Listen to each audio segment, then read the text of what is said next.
اللہ تعالیٰ کا حکم تو ہر جگہ ایک ہی ہے نا, وہ تو نہیں بدلے گا.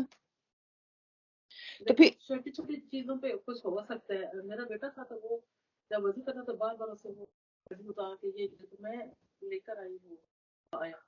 میں نے کہا بیٹا آپ یہ پہن لیے. اچھا وہ گھر میں سارا دن پہنتے ہیں, اس کو بہت ایزی ہو رہا ہے. بس کچھ اتارنا بھی نہیں پڑتا کیونکہ بہت اس طرح بچوں کو آہستہ آہستہ چیزیں پازیٹیوٹی دکھائیں نا, پازیٹیوٹی دکھائیں. جو پہننا شروع کر دیتے ہیں ان کے لیے اس سے کمفرٹیبل لباس کوئی نہیں ہے, بلیو می. یہ حیا ہے, جب تک حیا نہیں ہے تو دین نہیں ہے. ایک برانچ ہے یہ حیا جو ہے نا, دین کی ایک برانچ ہے. اگر وہ نہیں ہے تو کچھ بھی نہیں ہے. وہ آہستہ آہستہ وہ کھلتا کھلتا سارا کچھ ہی کھل رہا ہے. سبحان اللہ.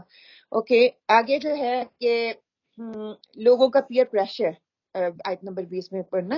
اس سے نکلنے کا طریقہ کیا تھا کہ اگر یہ لوگ آپ سے جھگڑا کریں تو ان سے کہہ دو کہ میں اپنے چہرے کو اللہ کے تابع کرتا ہوں. یہ سوال آیا تھا نا, آیا نمبر 20 میں, کہ اللہ کے, میں تو اللہ کے آگے جھکنے والا ہوں. انہوں نے بھی, جو میرے ساتھ ماننے والے وہ بھی اللہ کے آگے جھکنے والے ہیں, تو انہوں نے بھی اللہ کو اپنے سامنے جھکا دیا ہے.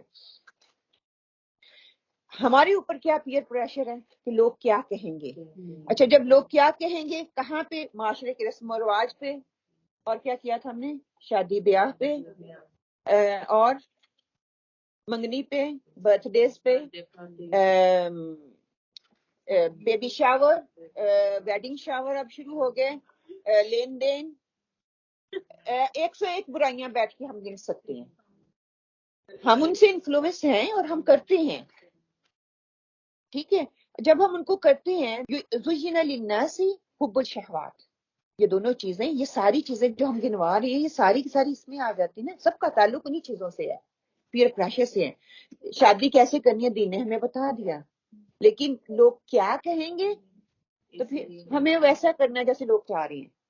ہمیں بھی بیبی شاور کرنا ہے, اور مشکل سے پتا چل رہا ہے تو بیبی شاور ہوگا, یا نہ کیا تو پتہ نہیں ہم کیا ہو جائیں گے. ہم تو اتنے مطلب کہ لوگوں کی دوڑ میں ہم منگنیاں ہو جائیں, منگنی کی بجائے نکاح نہیں کریں گے, ہم منگنی کریں گے. اتنے بڑا ہی فنکشن کریں گے, اتنی فضول خرچیاں کریں گے. لیکن کیوں کر رہے ہیں؟ لوگ کیا کہیں گے. ہر وقت بچوں کے دماغ میں یہی ڈالی, لوگ کیا کہیں گے. سر پہ سکارف لو, لوگ کیا کہیں گے.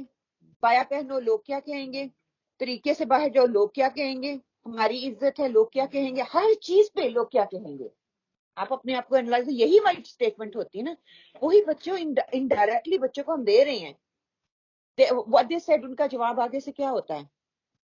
بچوں کو جب کہتے ہیں لوگ کیا کہیں گے, تو وہ کیا کہتے ہیں, we don't care, we don't bother, why you so much care about people. ہمیں ہماری سوسائٹی میں رہنے دیں. آپ لوگوں کو لوگوں کی فکر ہے, اپنی عزت کی فکر ہے, ہمیں ان کی فکر ہے. وہ ہمیں کیا کریں گے جو ہمارے ارد گرد بیٹھے ہیں, کھیل رہے ہیں, جن کے ساتھ ہم اٹھ بیٹھ رہے ہیں, ان کو ان کی فکر ہے.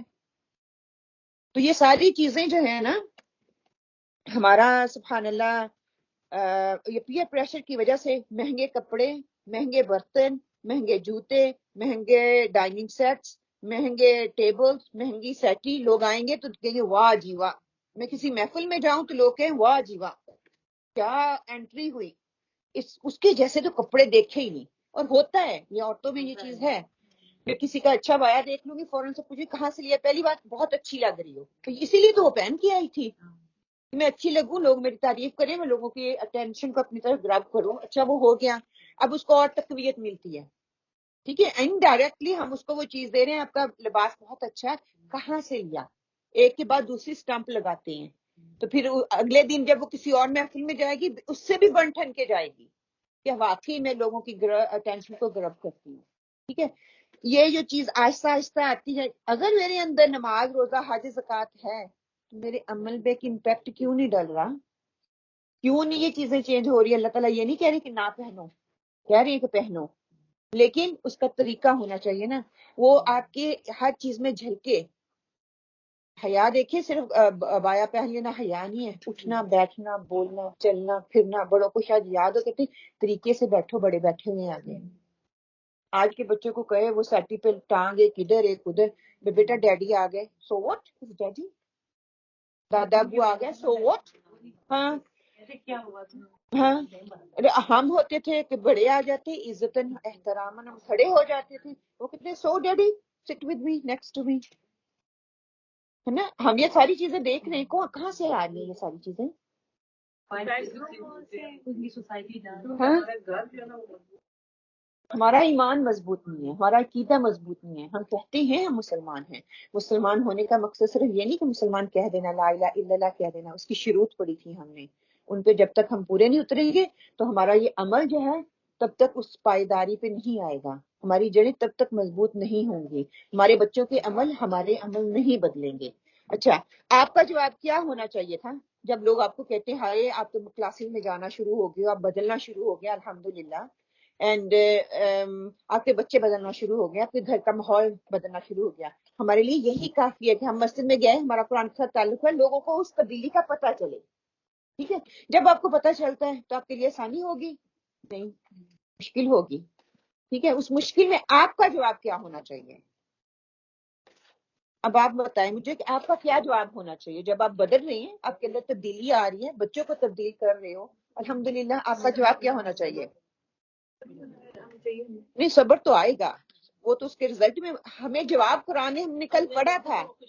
ہاں، انہوں نے کیا کہا تھا؟ اگر یہ لوگ آپ سے جھگڑا کریں تو ان سے کہہ دو میں نے اپنے چہرے کو اللہ کے تابع کر دیا ہے. فَقُلْ أَسْلَمْتُ وَجْهِيَ لِلَّذِي، یہ میرا جواب ہونا چاہیے. میں نے بحثوں میں نہیں پڑھنا، کسی کو اچھا لگے یا نہ لگے، تو میں نے اپنے آپ کو اللہ کے سپرد کر دیا ہے. میرا چہرہ بس اللہ کے لیے، میرا اٹھنا بیٹھنا اللہ کے لیے، میرے بچوں کی تربیت اللہ کے لیے، میرا کھانا پینا اللہ کے لیے، میرا لباس اللہ کے لیے. آپ نے جو سوچنا ہے سوچو. I don't care what you're thinking about me. We shouldn't bother about them. دنیا میں تو آپ کو تنگ کر لیں لیکن آخرت میں وہ ساتھ نہیں جائیں گے. ساتھ ہوں گے ہمارے؟ نہیں. تو کیوں نہ پھر ہم بھی اپنے آپ کو اللہ کے سپرد کریں. تو اپنے آپ کو جو ہے ابھی سے ارادہ کریں، اپنا تہیہ کریں. انشاءاللہ ہم بھی اپنے آپ کو اللہ کے سپرد کرتے ہیں. یہ مشکلیں پریشانیاں آئیں گی، یہ معاشرے کا پیئر پریشر ہمارے پہ آئے گا، ہمارے بچوں پہ بھی آئے گا. اللہ تعالیٰ ان کی بھی حفاظت کرے، ہماری بھی حفاظت کرے. دو ٹوک تبلیغ کا طریقہ بتا دیا. آپ نے یہ سوچنا سوچو، میں نے تو اپنے آپ کو اللہ کے تابع کر دیا، میرا طریقہ یہی رہے گا. اچھا، جب ہم مانتے ہیں نا، دل میں تڑپ ہوگی، دل میں درد ہوگا، لیکن اس درد کے ساتھ جب ہم سمجھائیں گے تو فرق پڑے گا. کئی دفعہ ہمارے دل میں درد بھی ہوتا ہے، ہمارے دل میں تڑپ بھی ہوتی ہے، اس کے باوجود کوئی نہیں ہماری بات کو مانتا. آپ دیکھیں نا، بار بار آپ کو کئی لوگوں کو دعوت دیں، آپ کہتے ہیں نہیں سنتے، پھر وہ ہم سے دور جانا کترانا شروع کر دیتے ہیں. پھر اگلے ہی لفظ پہ کہہ دیا گیا آپ کا کام تھا بلغ، پہنچا دینا. آپ نے پہنچا دیا، اپنے حجت تمام کر دی. اچھا، حجت تمام کر دینے کے بعد پھر ہم کیا کرتے ہیں؟ کبھی کبھار پارٹی وغیرہ کرتے ہیں تو ان کو بلا لیتے ہیں، چلیے کسی بہانے آئیں تو سی، دیکھیں تو سی ہم مسجد میں کیا کر رہے ہیں. اچھا، وہ بچی، وہ لڑکی، وہ عورت جب آ جاتی ہے ہمسائی میری اپنی کوئی جاننے والی، تو ہم اس کو کیا کہتے ہیں؟ آج دیکھا پارٹی تھی نا تو آ گئی. ہم یہی کہتے ہیں نا، پارٹی کھانا تھا تو آ گئی، ویسے کلاس میں تو آتی نہیں. کیا یہ بنتا ہے ہمارا؟ کیوں؟ یہ ڈسکریج کرتا ہے. وہ ایک دفعہ سن لے گی انڈائریکٹلی، شاید آپ اس کو ڈائریکٹلی نہیں کہہ رہے. آپ آئیں اور میرے پاس آ کے کہیں باجی دیکھا آج وہ آگے نارملی کلاس میں نہیں آتی، اس کو سن گیا، وہ نیکسٹ ٹائم کبھی بھی ہماری کلاس میں نہیں آئے گی. کیوں؟ ہم نے ایک تو ڈسکریج کر دیا، دوسرا کہ میں بھی واقعی رائٹ میں کلاس میں نہیں جاتی تو میں کھانے پہ بھی نہیں جاؤں گی. پارٹی کا مقصد کیا ہوتا ہے؟ کہ دوسروں کو انوائٹ کیا جائے، دوسروں کو بلایا جائے کہ آپ آئیں، آ کے دیکھیں کہ کیا ہے نا. دیکھیں، ہمیں کوئی بلاتا ہے کہ کوئی انویٹیشن پہ تو ہم کیا کرتے ہیں؟ خوشی خوشی جاتے ہیں. اگر نہ جائیں تو کیا ہوتا ہے؟ کسی کوئی ہمیں اپنی دعوت پہ بلائے، نہ جائیں تو کیا ہوتا ہے؟ دوسرے کا دل دکھتا ہے. تو یہ انڈائریکٹ طریقہ ہے. ہم اپنے دوسروں کے ساتھ ہم بہت کوشش کرتے ہیں کہ ہم کہتے ہیں اچھا میں بڑی بے تکلف ہوں اس بندے سے، لیکن بے تکلفی میں بھی کبھی ایسی بات نہ کریں جو کہ بندے کو کہتے ہیں نا آپ کے عمل سے بندہ دور نہ ہو جائے دین سے. اگر وہ دین سے دور ہوتا ہے تو کیا ہے؟ آپ اس کا سبب بنتے ہیں. تو دوسری طرف میں اس کو دعوت دے رہی ہوں، ایک طرف میں اس کو ڈسہارٹ کر دیا ہے اور اب وہ مسجد میں نہیں آئے گی. بلکہ وہ اس کو میں کہوں کوئی بات نہیں، یہ بھی ایک طریقہ ہے، آپ آئیں بہنوں سے ملیں. کئیوں کا دیکھیں وہ سٹریس فری ہوتی ہیں، ان کو اچھا لگتا ہے، وہ ایک دفعہ آئی، دو دفعہ آئی، چلو آتی تو ہے نا، اس بہانے ہماری محفل میں آ کے بیٹھتی تو ہے نا. وہ کسی بھی معیار سے، وہ کسی بھی طریقے سے آئیں. ہم سب کو اپنا ایک معیار رکھ لیں کہ لوگ ہماری زبان سے اور ہمارے ہاتھ سے محفوظ رہیں. یہ نہ ہو کہ ہماری زبان سے غصے کی وجہ سے ہم یا ایک دفعہ دل میں پڑ جاتا ہے اس نے تو سننا ہی نہیں ہے. بچوں کو بھی یہی کہتے ہیں یہ تو سنتا ہی نہیں ہے، یا تھوڑا سی مجھے سمجھ آ گئی میاں کو بھی یہ کہتے سنتا ہی نہیں ہے. نہیں، میری زبان سے اگر میرے اندر دین آنا شروع ہو گیا نا، مجھے قرآن کی سمجھ آنا شروع ہو گئی ہے، میں نے اپنی نماز روزے حج کا سے تھوڑا سا اٹھ کے میں نے اب دین کا طریقہ سیکھنا شروع کر دیا. میری زبان اور ہاتھ سے دوسرے محفوظ رہیں، ان کو کوئی تکلیف نہ ہو. بہت کانشیس رہنے کی ضرورت ہے. پھر یہ کہ عربی میں ہم نے پڑھا عقیدہ. انشاءاللہ تعالی ہم آگے اس کو کرتے ہیں. کہ آج کی ہماری دعا ہے، میں آپ سب لوگوں سے کہوں گی کہ پلیز پلیز آپ میرے ساتھ اس کو پڑھیں انشاءاللہ تعالی. یہ زکریا علیہ السلام کی دعا ہے جو کہ انہوں نے اپنی اولاد کے پاکیزہ ہونے کے لیے مانگی تھی، اور اس کو سنیں اور اس کو یاد کریں. اور کل میں دونوں دیکھ کے بشک پڑھیں، دیکھ کے شروع میں پڑھیں، لیکن اس کے بعد کیا ہے اس کو پکا کریں. اوکے ٹھیک ہے انشاءاللہ. بسم اللہ الرحمن الرحیم. ہنالک دعا زکریا ربہ قال ربی هب لي من لدنك ذرية طيبة إنك سميع الدعاء. هنالك دعا زكريا ربه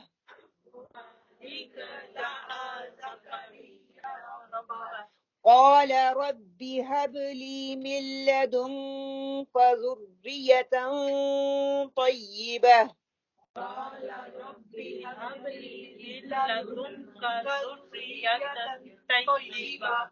إنك سميع الدعاء.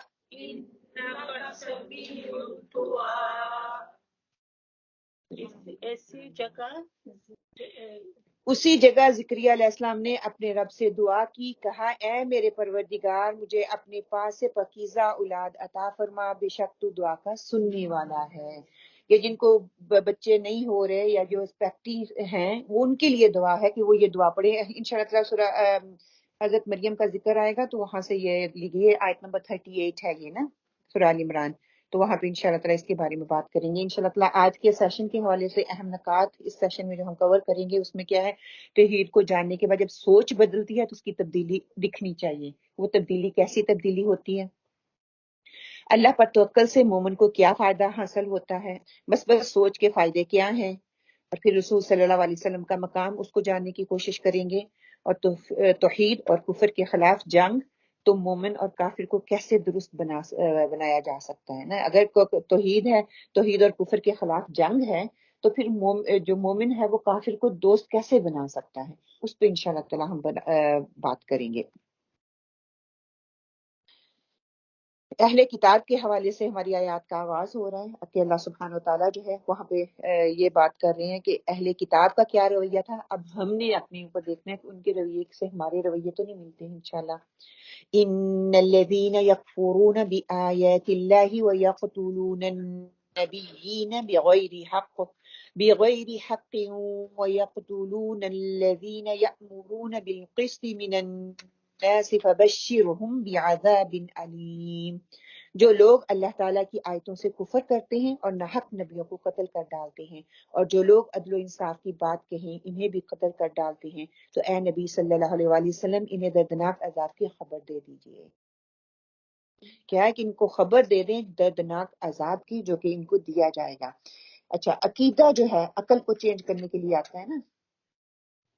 اولئک الذین حبطت اعمالهم فی الدنیا والآخرہ وما لهم من ناصرین. ان کے اعمال دنیا اور آخرت میں غارت ہیں اور ان کا کوئی مددگار نہیں ہے. کہ اللہ تعالیٰ نے کی آیات آئیں، انہوں نے آیات کا کفر کیا، انہوں نے نبیوں کو ناحق قتل کر دیا، اور عدل و انصاف کی جو بات کرتے تھے ان کو بھی انہوں نے قتل کر دیا. قتل کرنے کا کیا، اللہ تعالیٰ کہتے ہیں ان کو خوشخبری سنا دو دردناک عذاب، ان کو عذاب جو ہے وہ مل کر رہے گا. پھر ان کے اعمال جو ہے دنیا اور آخرت میں غارت ہوگا. یہ دونوں چیزیں جو ہیں جو اللہ کی آیات کو جھٹلاتا ہے وہ ہیں. کہ پہلے اہل کتاب کا جرم یہاں پہ بتا دیا گیا، اللہ کی آیات کا انہوں نے انکار کیا، ان کو مانا نہیں. کیا ہم اللہ کی آیات کا انکار کرتے ہیں؟ ہاں ہم بھی یہ وہی کرتے ہیں، وہ اہل کتاب اس وقت کر رہے تھے، آج میں اور آپ بھی کر رہے ہیں۔ جب نہیں پتا تو نہیں پتا، اس کی نہیں پوچھ، لیکن نہیں پتا ہے تو پھر دین کا علم لینا چاہیے نا، اس کا پتہ کرنا چاہیے۔ دنیا کے علم میں کہیں پیچھے رہ جاتے تو کتنی کوشش ہم کرتے ہیں کہ ہم اس سٹینڈرڈ پہ آ جائیں، اس لیول پہ آ جائیں، لیکن جب دین کی بات ہوتی ہے ہم کہتے ہیں it's okay, let it go, جیسا ہو رہا ہے چلنے دو۔ نہیں، ہم پھر انہی کی پیروی کر رہے ہیں۔ نبیوں کا ناحق قتل، اب نبی تو نہیں آئیں گے، ٹھیک ہے، آج کل کس کا ناحق قتل کیا جاتا ہے؟ حق بات کہنے والوں کو نہیں سنا جاتا، ٹھیک ہے، ان کو وہ حکومت کے لیول پہ ہو، وہ لوکل لیول پہ ہو، کوئی سچی بات کر کے دکھائے سی، اس کے رزلٹ آپ کو نظر آ جاتے ہیں، کیا ہوتا ہے، اس کو مار دیا جاتا ہے، اس کو حق کہنے کی سزا دی جاتی ہے نا، ایئرپورٹ پہ اس کے لیے پابندیاں لگا دی جاتی ہیں، ایک کنٹری سے دوسری کنٹری میں نہیں وہ جا سکتا، ٹھیک ہے، لوکل لیول پہ اپنے گھر میں دیکھ لیں، سچ کسی کو بتا کے دیکھیے صحیح کیا ہوتا ہے، ناراضگیاں، دشمنیاں، حسد، تکبر کی وجہ سے وہ بھی نہیں نا مانتے، کیا کہ دیکھیں یہ طریقہ غلط ہے، یہ دین میں ایسا نہیں ہے، تو نے کون سا دین ایجاد کر لیا، ہم تو صدیوں سے یہی کرتے آ رہے ہیں۔ ہاں، کوئی بھی رسم و رواج لگا لیں، ہمیں ہمت نہیں پڑتی، دل ہمارے اندر سے کانپ رہے ہوتے ہیں، انہوں نے تو کہہ دینا کہ سعدیہ پتہ نہیں کیا بتانے لگ گئی ہے، کہیں نہ کہیں ڈر فیئر ہوتا ہے، ہم وہ بات جو حق بات ہے وہ نہیں کر پاتے، اسی وجہ سے نہیں کہ کیا کہیں گے، ہمارے گھر والے ہم سے ناراض ہو جائیں گے، میرا میاں میرے خلاف ہو جائے گا، میرے ان لاز میرے خلاف ہو جائیں گے، بہن بھائی میرے خلاف ہو جائیں گے، وہ بولنا چھوڑ دیں گے۔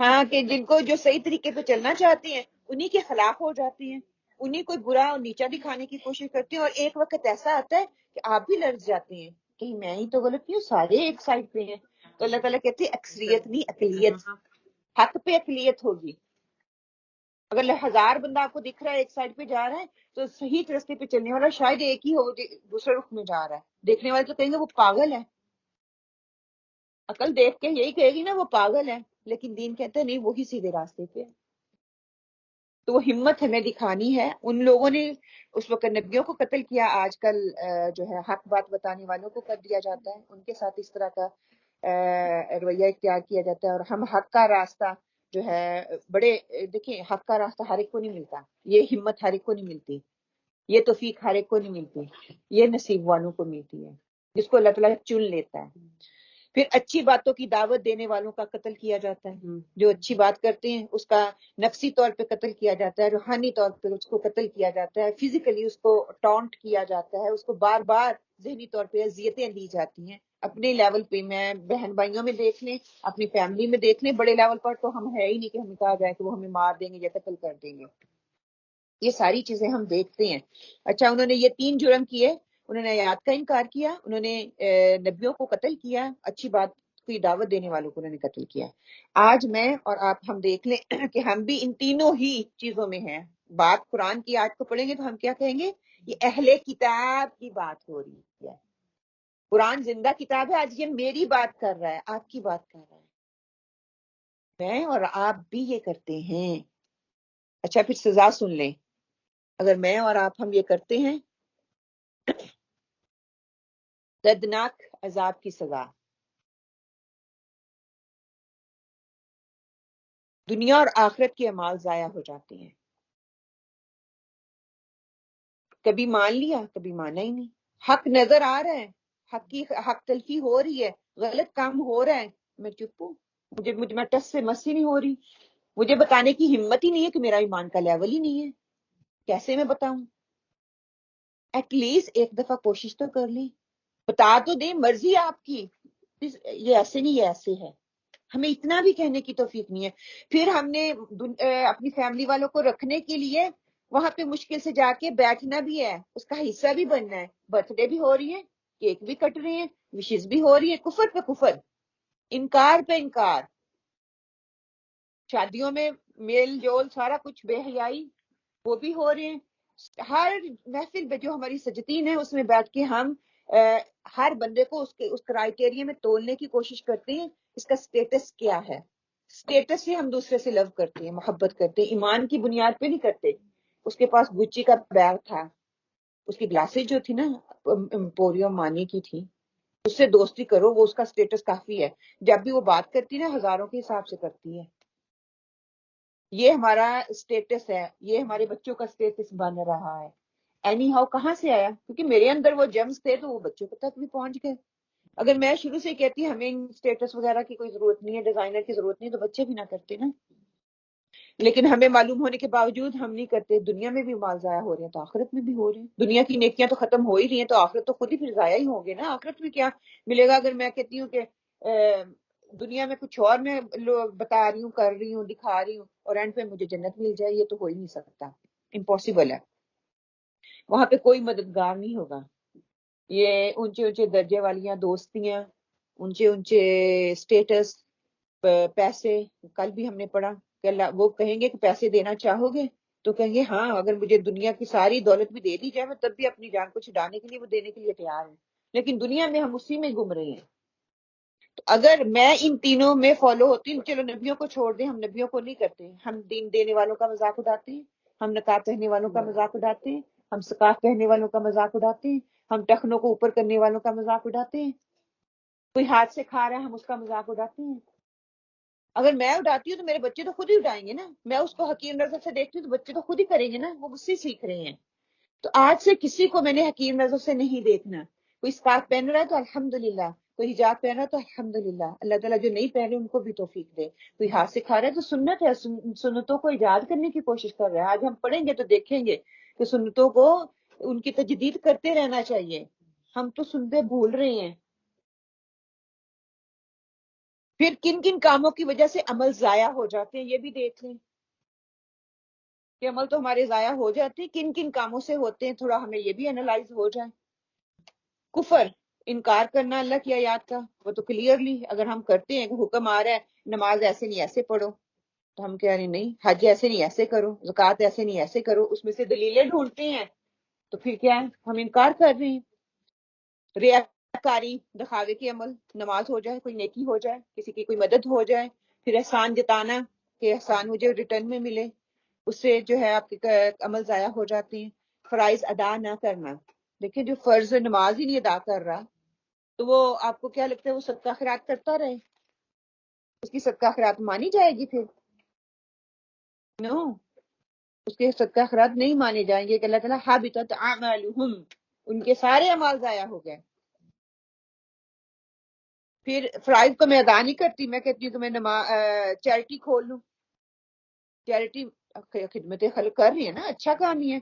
جو فرض ہے اس کو چھوڑ کے حج چھوڑ دوں، ہر سال عمرے پہ چلی جاؤں. ٹھیک ہے، تہجد پڑھ رہی ہوں، رات کو بھی ساری رات جاگ رہی ہوں، صبح فجر کی نماز میں چھوڑ رہی ہوں. فضیلت کو بھی تو دیکھیں نا کہ جو چیز فرض ہے اس کو چھوڑ کے میں نفل کی طرف آ رہی ہوں تو اس کے وہ آپ کے مال کو ضائع کر رہا ہے کہ فرض کو چھوڑ کے آپ نفلی عبادت میں لگ رہے ہو. پھر کیا ہے کہ مرتد ہو جانا ارتداد سے، کہ جو دین پہ تھا لیکن پھر دوبارہ دوسرے مذہب پہ اس نے لے لیا. کہ آج کل ہمارے بچے جو ہے نا، اللہ نہ کرے اللہ نہ کرے، بہت سی ایسے کیسز آ رہی ہیں کہ نعوذ باللہ استغفر اللہ، بچے مرتد ہو رہے ہیں کہ ان کو دین اتنا مشکل کر دیا گیا. دکھا رہے ہیں لوگ، ہمارے اعمال ان کو اس طرح سے ہم کر کے ان کے سامنے دکھا رہے ہیں کہ وہ دین واپس گوروں کے دین پہ جا رہے ہیں. کہ وہ کرنا آسان ہے. وہاں ہم تو سختی پہ سختی کر رہے ہیں، ان کے لیے آسانیاں تو پیدا ہی نہیں کر رہے. You have to do it, یا اس میں آپشن نہیں ہے، you have to do it. لیکن اس کو ایز بنا کے ان کے سامنے رکھیں تاکہ نعوذ باللہ استغفر اللہ اس طرح کی کام نہ. جو مرتد ہو جاتا ہے تو اس کا وہ دین ہی ختم ہو گیا نا، اس کے تو سارے مال جو نیکیاں بھی کی تھی وہ بھی ختم ہو جائیں گی. پھر غیبتیں کرنا، نہ چاہتے ہوئے بھی ہم کرتے ہیں، آنکھوں کے اشارے سے، باڈی لینگویج سے کرتے ہیں نا. کہ حقیر جاننا کسی کو، ضروری نہیں منہ سے بولوں گی تو کسی کی غیبت ہوگی. آنکھوں کی غیبت، کانوں کی غیبت، یہ. پھر حسد کرنا، اس کے پاس اس کے بچے تو اس کی بہت سنتے ہیں، میرا تو سنتا ہی نہیں، وہ بڑا دیندار ہے میرا تو کرتا ہی نہیں. غصہ آنا، غصے سے بندہ بہت کچھ ختم کر دیتا ہے، اپنی بڑی بڑی نیکیاں، دوسروں کو احسان جتانا شروع کر دیتے ہیں، غصے سے ہم دوسروں کو نیچا کر دیتے ہیں، اس کی فیلنگ کو ہرٹ کرتے ہیں، تو وہ کیا ہے، میرے عمل ضائع ہو جائیں گے۔ ہاں، لالچ پھر ہمارے مال کو ضائع کرتا ہے۔ کیسے؟ میرے اندر حرص اور لالچ آ جائے گا، ایک کے بعد دو، دو کے بعد تین، اسی میں مگر رہوں گی۔ کیا ہے کہ نہ نماز کی فکر، نہ نیکیوں کی فکر، نہ دوسروں کی خدمت کی فکر، بلکہ میں اپنے ہی کام کرتی جا رہی ہوں، دیٹس آل۔ پھر شکم سیری کیا ہوتا ہے؟ پیٹ بھر کے کھانا۔ رات کو اچھی طرح سے پیٹ بھر کے کھایا، صبح تو جاگ ہی نہیں آئی۔ جب جاگ نہیں آئے گی تو کیا ہوگا؟ نماز فرض قضا ہو جائے گی، نیکیوں سے میں پیچھے رہ گئی۔ جلد بازی، نیکی کا موقع آیا، جلد بازی میں فیصلہ کیا نہیں میں نہیں کر سکتی، نیکیوں سے پیچھے رہ گئی، نیکی ضائع۔ کسی اور کو موقع مل گیا، آپ نے نہیں کیا تو ہے کوئی بات نہیں، نیکی کے موقع تو کہتے ہیں نا ان کو ریویل کرنا چاہیے۔ سوچیں، کوئی بھی آپ کو جو جاب ملے، کوئی بھی آپ کو بات کہے تو پہلے سوچیں پھر اس کا جواب دیں۔ تبھی کہتے ہیں نا پہلے سوچیں پھر بولیں پھر تولیں، ہے نا، پہلے تولیں پھر بولیں۔ لیکن ہم ادر وے اراؤنڈ کرتے ہیں، فوراً سے اسی وقت نہیں میں نہیں کر سکتی، بہت مشکل ہے، میں نہیں کر سکتی۔ اچھا کوئی چیریٹی ہے، نہیں آج نہیں کل دوں گی۔ تو ہم خود نیکیوں کو اپنے ہاتھوں سے اپنے مال کو ضائع کر رہے ہیں۔ پھر مال اور دولت جب آتی ہے تو مال و دولت کی ہرس اور حوث ایسی ہوتی ہے کہ اس کو انسان کو پتہ ہی نہیں چل رہا کہ وہ کہاں پہ ضائع کر رہا ہے، کہاں پہ اپنی نیکیوں کو خود ہی اپنے ہاتھوں سے گنوا رہا ہے، ان کو پامال کر رہا ہے۔ موقع ملے لیکن ہرس ہی اتنی تھی کہ یہ میرا میرا میرا، بس سارا کچھ ہی گیا۔ پھر خود غرضی اور بخل، کئیوں کے پاس دولت اتنی آ جاتی نا، وہ بس میرے لیے میں 100 پاؤنڈ نہیں نکال لوں گی، اللہ کے دین کے لیے دینا ہو تو میرے پاس پینیاں ہوتی ہیں، یہ نہیں کہ وہ پینی نہ دیں، لیکن یہ دیکھ لیں نا پھر میں بخل ہوگی نا، میں اپنے لیے حریص ہوں لیکن اللہ کے دین کے لیے مجھے کوئی فکر ہی نہیں ہے۔ تو یہ سارے اعمال جو ہیں تھوڑے سے مذہبی تعصب اس میں آ جاتا ہے، تو تھوڑے سے ہیں جن پہ ہم اینالائز کریں، ان میں سے کوئی 2-4 پہ بھی ہمارا عمل ہو جائے نا تو مور دین انف ہے۔ اللہ تعالیٰ ہمیں اس پر عمل کی توفیق عطا فرمائے کہ ہم سوچ سمجھ کے عمل کرنے والوں میں سے ہو جائیں۔ آیت نمبر 23 میں اللہ سبحانہ تعالیٰ پھر وہ کہتے ہیں کہ اہل کتاب کا دیکھیں غلط عقیدہ کیا ہے کہ ہم تو بخشائے ہیں، ٹھیک ہے۔ أَلَمْ تَرَ إِلَى الَّذِينَ أُوتُوا نَصِيبًا مِنَ الْكِتَابِ يُدْعَوْنَ إِلَى كِتَابِ اللَّهِ لِيَحْكُمَ بَيْنَهُمْ ثُمَّ يَتَوَلَّ فَرِيقٌ مِّنْهُمْ وَهُمْ مُعْرِضُونَ، کہ کیا آپ نے انہیں دیکھا جنہیں ایک حصہ کتاب کا دیا گیا اور اپنے آپس کے فیصلوں کے لیے اللہ تعالیٰ کی کتاب کی طرف بلائے جاتے ہیں، پھر بھی ایک جماعت ان کی منہ پھیر کر لوٹ جاتی ہے۔ کہ اللہ تعالیٰ جب انہوں نے ایک کتاب کا حصہ لے لیا، ان کی اپنی خواہشوں کے مطابق انہوں نے کیا کیا، ان کی تورات کی یہاں پہ بات ہو رہی نا، اللہ تعالیٰ نے ان کو تورات دی، انہوں نے ایک حصہ لے لیا۔ ایک حصے کا مطلب جس پہ وہ عمل کرنا چاہتے تھے وہ حصہ لے لیا، اور جو نہیں ماننا چاہتے تھے اس کو بدل دیا۔ جیسے آج کل ہم کرتے ہیں نا، ہم بھی یہی کرتے ہیں کہ جس کا دل کیا کہ ہم اس کو مان لیتے ہیں، جس کو نہیں دل کرتا اس کو نہیں مانتے۔ اس وقت ان کا تھا، آج ہمارا ہے۔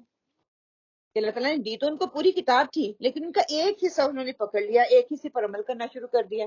ہم یہ تو کر لیتے ہیں، ہاں بھی ٹھیک ہے نماز پڑھ لیں، لیکن کس وقت پہ پڑھنی ہے، کیسے پڑھنی ہے، وہ ہمیں پتہ نہیں ہے۔ حج تو کر لیتے ہیں، اس کی حفاظت بھی تو کرنی ہے نا، لیکن وہ نہیں ہم کرتے۔ ایک حصہ پکڑ لیا، دوسرے کو چھوڑ دیا۔ یہ آدھا ادھورا دین، آدھی ادھوری ہانڈی، آدھی ادھوری نیکی۔ دنیا میں آدھی ادھوری ہانڈی بنائے، آدھا ادھورا کپڑا پہنے، آدھا ادھورا کوئی کام کرے تو کہتے یہ آدھا ہی کام کرتی ہے، پورا نہیں کرتی۔ اب وہ برتن دھونے لگے، آدھے کر دے آدھے نہ کرے تو کیا ہوتا ہے ہمارا رویہ؟ کیا کہتے ہیں؟ کام ادھورا ہی بیچ میں چھوڑ دیا ہے نا، پورا نہیں کیا۔ لیکن جب دین کا کام کرتے ہیں تو ہم کہتے ہیں ہم پورے کمپلیٹ کام کر رہے ہیں، آدھا ادھورا دین پکڑ کے خود بھی نقصان اٹھا رہے ہیں، دوسروں کو بھی نقصان دے رہے ہیں۔ ذَلِكَ بِأَنَّهُمْ قَالُوا لَن تَمَسَّنَا النَّارُ إِلَّا أَيَّامًا مَّعْدُودَاتٍ وَغَرَّهُمْ فِي دِينِهِم مَّا كَانُوا يَفْتَرُونَ، اس کی وجہ ان کا یہ کہنا ہے کہ ہمیں تو گنے چنے چند ہی دن آگ جلائے گی۔ ان کی گھڑی گھڑائی باتوں نے انہیں ان کے دین کے بارے میں دھوکے میں ڈال رکھا ہے۔ تو کیا کہتے تھے؟ اس طرح کا لفظ استعمال ہو رہا ہے نا، تو کیا کہتے تھے؟ ہمیں جہنم کی دے، کیوں؟ ان کا کیا عقیدہ تھا؟ 40 دن موسیٰ علیہ السلام گئے یا 40 دن ہی ہم نے وہ بچڑے کی پوجا کی تھی، تو بس انہی 40 دنوں میں ہمیں جو ہے عذاب ملے گا، اس کے بعد تو ہم چھوڑ دیے جائیں گے۔ وہ خود ہی سے گھڑ لیا کہ انہوں نے ہمارے لیے جو ہے ہمارے لیے آلریڈی انہوں نے سزا کر لی ہے، تو ہمیں نہیں۔ آپ صلی اللہ علیہ وسلم نے کیا فرمایا، جس کا گناہ ہوگا اسی کی گردن پکڑی جائے گی۔ یہ نہیں ہوگا کہ گناہ آپ لوگوں نے کیا تو دوسروں کو اس کی سزا دی جائے۔ افتراء کا لفظ آیا نا کہ اپنے آپ انہوں نے جو ہے باطل عقیدے کو گھڑ لیا ہے، اپنی مرضی سے انہوں نے یہ گھڑ لیا ہے کہ ایک گناہ ہم کریں گے اور دوسرے جو ہے اس کی سزا بھگتیں گے۔ یہ کبھی بھی نہیں ہو سکتا۔ دنیا میں بھی ہم کہتے ہیں نا جو عمل میں کر رہی ہوں وہ میرا ہی ہے، اس کی سزا آپ کو ملے گی، اچھا یا برا عمل۔ وہ دوسرے کو کیسے مل سکتا ہے؟ آپ برا عمل کر رہے ہیں، بچڑے کی پوجا کر رہے ہیں، آپ کہہ رہے ہیں کہ موسیٰ علیہ السلام نے آپ کے لیے وہ جو ہے سزا کاٹ ہے، تو ہمیں سزا ملے گی نہیں۔ یہ امپاسبل ہے، یہ ممکن نہیں ہے۔ ان کا 40 دن کا یہ دوزخ میں رہنے کا عقیدہ ہے، وہ غلط ہے۔ کہ ان کے باطل عقائد کیا تھے، اس طرح انہوں نے خود سے کیا گھڑ لی تھی، شرک کا عقیدہ انہوں نے اپنا لیا، جبری سفارش کا عقیدہ انہوں نے بنا لیا، باطل عقیدے انہوں نے گھڑ لیے۔ دین میں دیکھیں، دین کی بجائے خواہشات کا دین انہوں نے بنا لیا نا، جس طرح کی خواہش ویسا دین گھڑ لیا، جس طرح کو دل کیا وہ ویسا انہوں نے کر لیا کہ ان کا عقیدہ بگڑا تو ان کے اعمال بگڑ گئے۔ آج ہم دیکھ لیں ہم کہاں کہاں پہ یہ چیزیں کرتے ہیں۔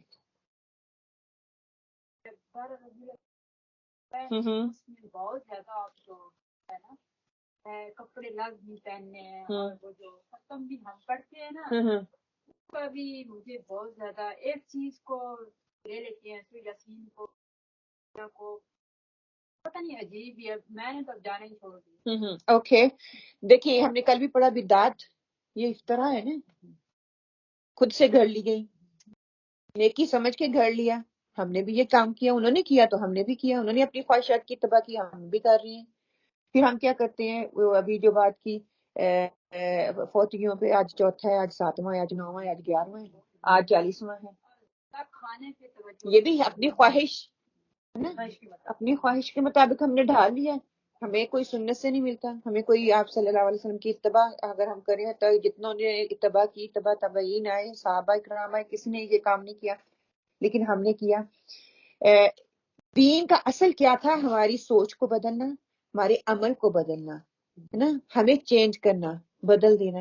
ہم نے دین کو ہی بدلنا شروع کر دیا، ہم نے الٹا ہی کام کرنا شروع کر دیا، اپنی خواہشات کی بھیڑ چڑھ کے، اپنے نفس کی سن کے ہم نے دین میں ہی تبدیلیاں کرنا شروع کر دی، اور جو تبدیلیاں کی اسی کو ہی ہم نے دین بنا دیا۔ کیوں؟ ہم نے بڑوں سے دیکھا ہی، وہ کر ہی یہ رہے ہیں، تو وہی ہم لوگوں نے کرنا شروع کر دیا۔ اصل کرنا تو یہ کرنے کا کام تھا کہ آپ صلی اللہ علیہ وسلم کا طریقہ کیا ہے اس کو دیکھتے، صحابہ کرام کا طریقہ کیا ہے اس کو دیکھتے، اللہ تعالیٰ نے قرآن پاک میں کیا بتایا ہے اس کو دیکھتے، پھر اس پر عمل کرنے کی توفیق اللہ تعالیٰ سے مانگتے۔ چلیں صحابہ کرام کو چھوڑ دیں، آپ صلی اللہ علیہ وسلم کو چھوڑ دیں، جو صالحین ہیں، شہداء ہیں، ان لوگوں نے کون سے کام کیے، ان کی اللہ تعالیٰ نے قرآن پاک میں کیا بتایا۔ ٹھیک ہے، ہم کہتے ہیں نا وہ تو صحابی تھے، ہم نہیں ویسے بن سکتے، ٹھیک ہے، وہ تو رسول تھے۔ دیکھیے اللہ تعالیٰ آگے بات کریں گے کہ جس نے اللہ اور اللہ کے رسول کی اتباع نہیں کی، اطاعت نہیں کی، وہ اس نے میری اطاعت نہیں کی، مجھے اس نے جھٹلا دیا، مجھے ریجیکٹ کر دیا۔ اب کیا ہے، سبحان اللہ، ایک اس کی مثال دیکھیں، میں آپ کو دیتی ہوں، جیسے سٹیئرنگ وہیل نہیں ہوتا گاڑی، کیسے چلاتی، کون کون ڈرائیور ہے، ہاتھ کھڑا کریں۔ سارے ڈرائیور ہیں، تو کیا کرتے ہیں جب آپ نے مڑنا ہو تو کیا کرتے ہیں، انڈیکیٹ کرتے ہیں، پھر اسٹیئرنگ ویل کو کرتے ہیں تو اس کے چاروں ویل ہوتے ہیں، یہ نہیں ہوتا کہ میں نے مڑنا ہے تو میں باہر نکل کے ویل کو کروں، ہے نا، کہ وہ اسٹیئرنگ ویل کا کنٹرول جو ہے وہ میرا عقیدہ ہے، اسٹیئرنگ ویل میرا عقیدہ ہے، اور چاروں پہیے جو ہیں وہ میرے عمل صالح لگا لیں، نماز روزہ حج زکات نیکیاں جو بھی ہیں، ٹھیک ہے، وہ چاروں ہیں۔ اور جو سیٹس ہیں، سیٹس پہ جب ہم بیٹھتے ہیں، یہ گاڑی بڑی کمفرٹیبل ہے نا، اور یہ کمفرٹیبل نہیں ہے، تو کیا ہے جو کمفرٹیبل ہونا نا زندگی گزارنے کا طریقہ، ٹھیک ہے، کمفرٹیبل ہو کے گزاروں یا نہ گزاروں یہ مجھ پہ ہے، اس کو میں کس طرح سے لے کے چلنا ہے۔ اور جو بریکس ہیں وہ میرا اور آپ کا نفس ہے۔ ہر روز ہم گاڑی چلاتے ہیں، ہر وقت چلاتے ہیں، کبھی یہ سوچ کے دیکھیں کہ میں نے اپنے نفس کو اسٹیئرنگ ویل سے کنٹرول کرنا ہے، میرا عقیدہ اس چیز کو کنٹرول کرے، میرا دین میرا اللہ پہ یقین اور توکل ہر چیز کو کنٹرول کرے. ٹھیک ہے، میری زندگی میں دیکھیے کبھی ہم اے سی لگاتے ہیں اور کبھی ہم ہیٹ کے لگاتے ہیں گاڑی میں، ہے نا، کبھی ہوج کے بھی لگتے ہیں، کبھی کچھ ہوتا ہے، کبھی وہ سارا کچھ آئے گا. لیکن کیا ہے کہ میں نے اپنے آپ کو اللہ کے تابع بنا کے جینا ہے، اللہ کے تابع بن کے رہنا ہے. آج میں اور آپ ہم سب جانتے ہیں کہ نماز، روزہ، حج، زکوٰۃ جو ہے وہ جو ہے دین ہے، یہ نہیں کہ نہیں ہے، لیکن اصل دین میرا لائف سٹائل کو بدلنا ہے. پھر یہ کہتے ہیں نا میری نماز، روزہ، حج، زکوٰۃ سب اللہ کے لیے. حضرت ابراہیم علیہ السلام وَنُسُكِي وَمَحْيَايَ وَمَمَاتِي وَلِلَّهِ رَبِّ الْعَالَمِينَ، ہے نا، میرا اٹھنا بیٹھنا، کھانا پینا، چلنا پھرنا، معاملات کرنا، بات کرنے کا انداز، ہر چیز میری جو ہو جائے گی. اگر وہ دین بنے گا تو ہی ہوگی نا. صرف رسمی دین جو ہے نماز، روزہ، حج، زکوٰۃ جو کہ فرائض ہیں، ہم اسی کو سمجھ لیتے ہیں یہی میرے لیے سب کچھ ہے. کل وہ کہتے تھے کہ آج ہم کہہ رہے ہیں کہ کوئی بھی گناہ کرتے ہیں تو کہتے ہیں کیا پھر کیا ہوا، وی ڈونٹ کیئر، سارے ہی کر رہے ہیں، سارے اسی رخ پہ چل رہے ہیں. بچوں کا بھی یہی جواب ہے، وی ڈونٹ کیئر. اور ہم بھی یہ کہتے ہیں مجھے نہیں پتا، جو کرتا ہے وہ کرے، اس کی نیکی اس کے ساتھ، ہے نا. اگر ہمیں بتانے کا موقع بھی مل رہا تو ہم فوراً سے کہیں اس کی نیکی اس کے ساتھ، دیکھیں رہنے دیں. اور آپ صلی اللہ علیہ وسلم کی حدیث کا مفہوم ہے جس نے اپنی دنیا بنائی ضرور اس کی آخرت بگڑے گی. جس نے دنیا دنیا دنیا نفس کا بندہ بن کے رہے گا تو کیا کرے گا، دنیا ہی بناتا ہے نا پھر بندہ نفس کا، اس کی آخرت ضرور بگڑے گی. پھر آگے کہا جس نے اپنی آخرت کو سنوار لیا، جس نے دنیا جس کی بگڑ گئی اس کی آخرت سنور گئی. دنیا میں جس نے تنگی دیکھی، اللہ کے راستے پر چلتے ہوئے اس کو مشکلات کا سامنا کرنا پڑا تو کیا ہوا، اس کی آخرت تو بدلے گی. یہ تو ہو ہی نہیں سکتا، اللہ تعالیٰ کے انصاف کے تقاضے کے خلاف ہے یہ چیز.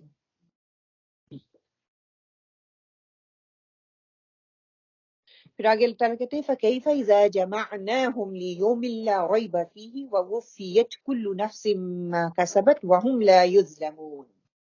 کہ پس کیا حال ہوگا جب ہم انہیں اس دن جمع کریں گے جس کے آنے میں کوئی شک نہیں ہے.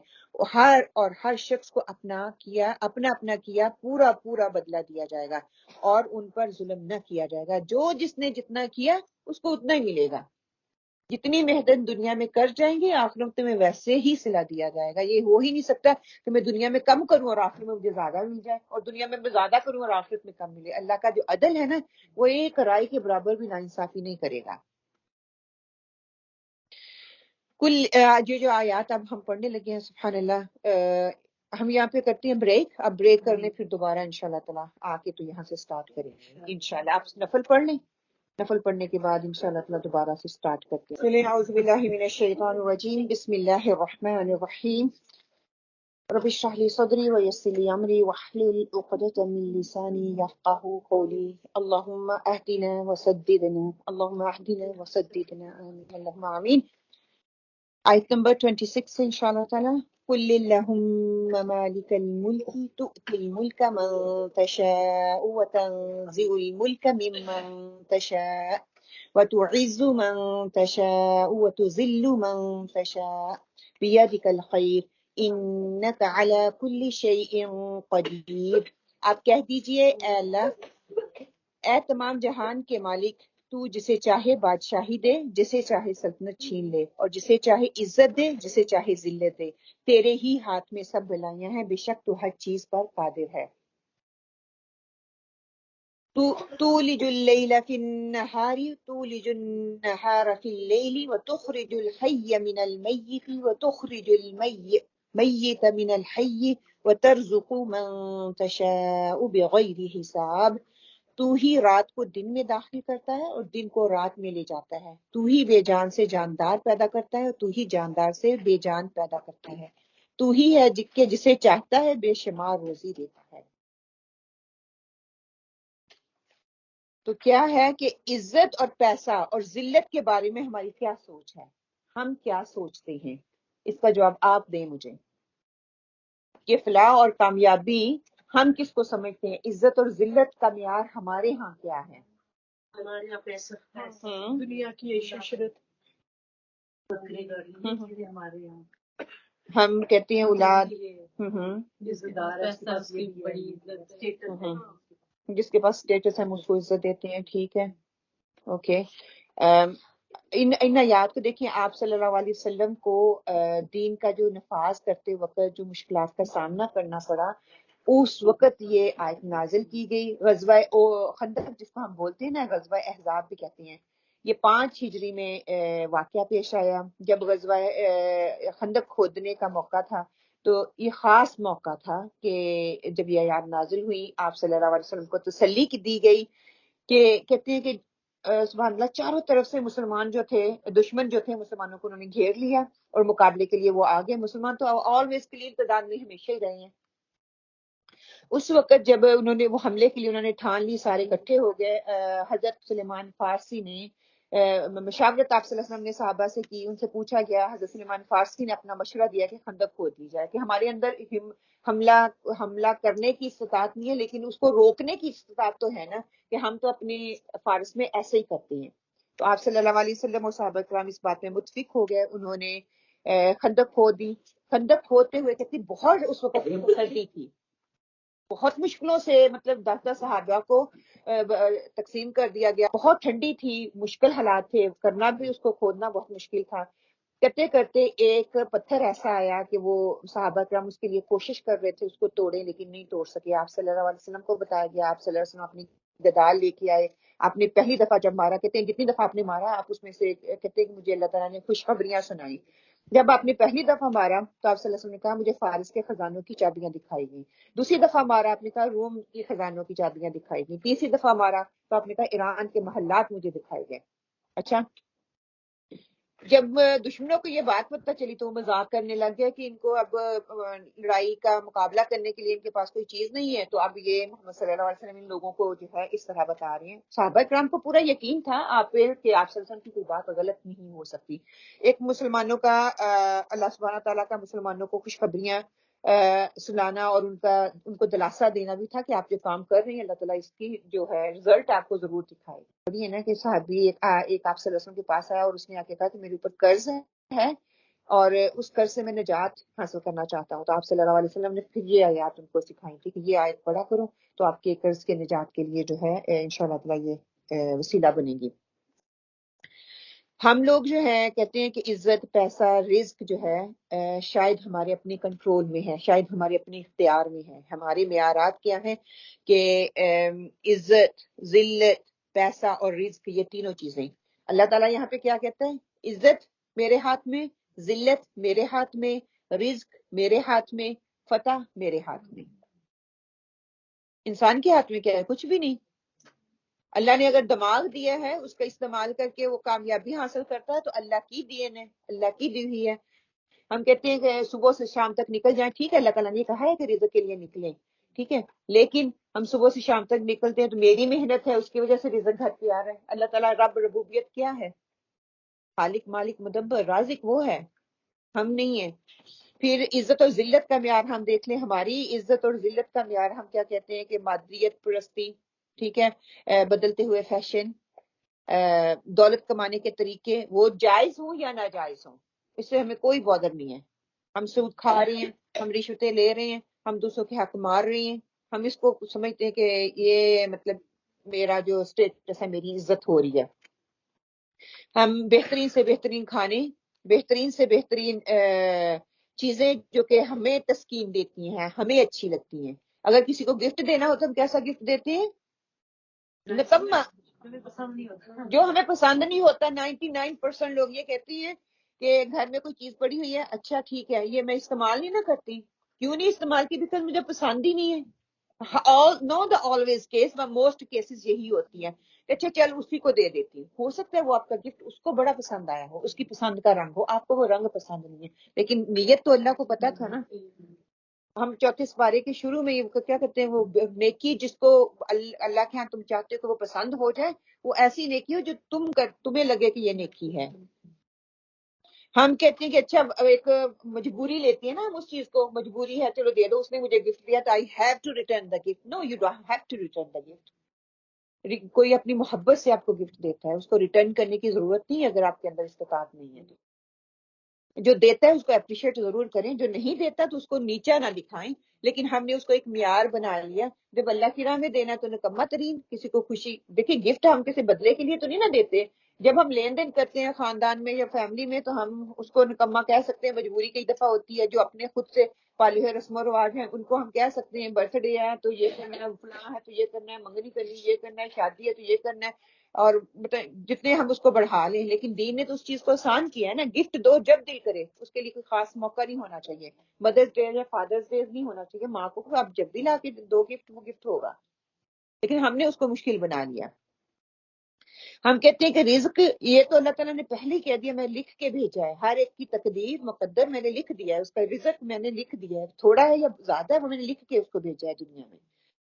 ہم کوششیں یہ کرتے ہیں، اس کوشش میں ہم ایز اے مدر دیکھ لیں، میں اور آپ دیکھ لیں کہ بچوں کے سٹیٹس کو، کیونکہ میرا ایک سٹیٹس بنایا ہوا ہے، اس سٹینڈرڈ بنایا، اس سٹینڈرڈ کو میٹ کرنے کے لیے بچوں کو میں نرسریوں میں چھوڑتی ہوں، گھروں صبح سے لے کے شام تک میں کام کے لیے نکلتی ہوں، بچوں کو نظر انداز کرتی ہوں۔ دیکھیں تھوڑی سی کمائی کی خاطر یا تھوڑی سی خواہش کو پورا کرنے کی خاطر جو میں بچوں کو نظر انداز کر رہی ہوں، اس کے اثرات نظر آ رہی ہیں نا اب ہمیں، کیا نظر آ رہے ہیں؟ میں تو کام کام کام تھکی ہری جب گھر آتی ہوں ان کو ڈانٹ کے لاؤ تو میں نے کچھ دیا ہی نہیں، پیار محبت تو دی نہیں ہے، اس کے نتیجے اب کیا نکل رہے ہیں؟ جو میں نے ان کو دیا وہی میرے ساتھ وہ کر رہے ہیں۔ ان کو نہیں پتا میں بوڑھی ہوں، ان کو نہیں پتا میری کوئی خواہش ہے، ان کو ان کی اپنی ضروریات ہیں، وہ اولڈ ہاؤس جا کے چھوڑ آتے ہیں، ہے نا؟ کہ اللہ سبحانہ تعالیٰ نے بچوں کے ساتھ وقت کم اجرت والی ملازمت پر سیکریفائز نہ کریں، چند پیسوں کی کوڑی کے مول نہ بچوں کو بیچیں، یہ ہمارا مستقبل ہے، آج میں جو ان کے اندر بیج بو دوں گی وہ آگے نظر آئے گا، وہ ہم ادھر دعا مانگنے میرے لیے صدقہ جاریہ بنا، اس کے لیے ایفرٹ میں کتنی کر رہی ہوں نا، میری آنکھوں کی ٹھنڈک بنا، اس کے لیے میں نے کتنا وقت ان کے ساتھ گزارا جو میری آنکھوں کی ٹھنڈک بنے، اور جب وہ جوانی کو پہنچ جائے تو پھر کہتے ہیں تو نماز نہیں پڑھتا، تو یہ نہیں کرتا، تو یہ نہیں کرتا، تب وہ کرے گا؟ عادت تو اس کی بچپن میں بنانی تھی، تو ہم نے بچہ کہہ کے اس کو یہودیوں عیسائیوں کے ہاتھوں میں دے دیا، آپ ان کی لک آفٹر کریں، وہ تو ویسے ہی بنائیں گے نا، انہوں نے تو یہ تو نہیں بتانا تمہارا دین یہ کہتا ہے، وہ لکلی کوئی ہوگا کوئی اپنی وہاں پہ کام کرتی ہوگی تو کہہ دے گی بیٹا کھا رہے ہو تو بسم اللہ پڑھ لو، تھوڑا احتیاط کر لے گی کہ نان مسلموں کے چمچے کے ساتھ اس کی پلیٹ میں وہ چیز نہ جائے، اگر کوئی ہوگی تو وہ بھی تو ہماری بچیاں وہاں پہ کام کر رہی ہوں گی نا، جن کو تربیت گھر سے ملے گی وہی یہ سوچے گی نا، ورنہ وہ بھی نہیں بادر کرتی، وہ تو پیسے سے ہے۔ اور میں اپنی جوانی جو کہ بچوں پہ لگانی چاہیے تھی ان پہ صرف کرتی، ان کا بچپن جو ہے وہ اچھا بناتی تاکہ وہ اچھے نوجوان بنے، اچھی نوجوان بچیاں بنیں، وہ دین کی خدمت کریں، دین کے راستے پہ چلیں، آپ صلی اللہ علیہ وسلم کی راستے یا مشن کو، دین کو دوسروں تک پھیلائیں، وہ تو میں نے کام ختم کر دیا اپنے ہاتھوں سے، صرف ان چند پیسوں کی خاطر۔ اور آج دیکھیں ہر بچی کا ایم یہی ہے، پیسہ پیسہ پیسہ، اس سے ہم تباہ ہو رہے ہیں، اسی کو ہم نے معیار بنا لیا۔ اور عزت کا معیار کیا اللہ تعالیٰ کیا بتاتا ہے؟ اللہ تعالیٰ کہ تم میں سے عزت والا وہ ہے جو متقی ہے، جو اپنے آپ کو بدلنا چاہتا ہے، جو اپنے آپ کو بدل کے آگے زندگی کے راستے پر چلتا ہے، وہ عزت والا ہے، دین کا علم جو حاصل کرتا ہے وہ عزت والا ہے۔ آپ صلی اللہ علیہ وسلم کی اتباع اور اللہ کے رسول کی، اللہ کی اور اللہ کے رسول کی اتباع کرنے والا وہ جو ہے وہ کامیاب ہے۔ ہم نے کامیابی کا معیار کچھ اور ہی بنا لیا، ہم نے دنیا کو آگے رکھ لیا، اس کو کامیابی کا معیار بنا لیا، اپنے نفس کو آگے رکھ لیا، اپنی خواہشات کو دنیا کا معیار بنا لیا۔ اور ذلت کا معیار کیا ہے؟ کہ تکبر، جو ہے نا، کہ تکبر جو ہوتا ہے وہ انسان کو سیلف کانشیس کر دیتا ہے، سیلف سینٹر ہم ہو جاتے ہیں نا، کہ میرے لیے یہ، میرا بچہ، میری گاڑی، میرا بنگلہ، میں ہر بات میں میں نظر آتی ہے، کہ میں جیسے ہم نے پہلے بھی بات کی نا کہ محفل کی شان بن جاؤں، میں جس بھی ہجوم میں جاؤں میری واہ واہ ہو جائے، میں کوئی کھانا بنا کے لے کے جاؤں تو لوگ میری تعریف کریں کہ بہت اچھا کھانا، مطلب ہر چیز میں خود ہی اس کے اندر آنا شروع ہو جاتی ہے۔ اللہ کہتے ہیں ایمان والے جھکنے والے ہوتے ہیں، سجدہ کرنے والے ہوتے ہیں، وہ عاجز ہوتے ہیں، وہ میں تکبر کا رویہ اختیار کرنے والے مومن یا دیندار نہیں ہو سکتے، ان کے اندر وہ تکبر کی وجہ سے سارا آیا ہے، دین سے دوری کی وجہ سے انسان کے اندر تکبر آتا ہے، ذلت کا باعث وہ چیز بنتی ہے، اور جھوٹ بولنے والے جو ہے وہ ذلت کا باعث بنتے ہیں، وہ ان کو ذلت دیکھنی پڑتی ہے دنیا میں۔ کیوں؟ جب ہم جھوٹ بولتے ہیں تو کیسے ہم ذلت دیکھتے ہیں؟ کیا اس کے نتیجہ نکلتا ہے جب ہم جھوٹ بولتے ہیں؟ بہت سی برائیاں، ایک سے 70 جھوٹ ہوتے ہیں تو جھوٹ آ جاتے ہیں. کیپ ایڈنگ بیکاز آپ جھوٹ بول رہے ہیں. حقیقت میں چیز ہوتی ہے آپ کو پتا ہے ایک ہی دفعہ کرنا پڑے گا جو بھی کرنا پڑے. جھوٹ پہ جھوٹ پتہ ہی نہیں ہوتا, بھول ہی جاتے ہیں کیا کہا کیا نہیں.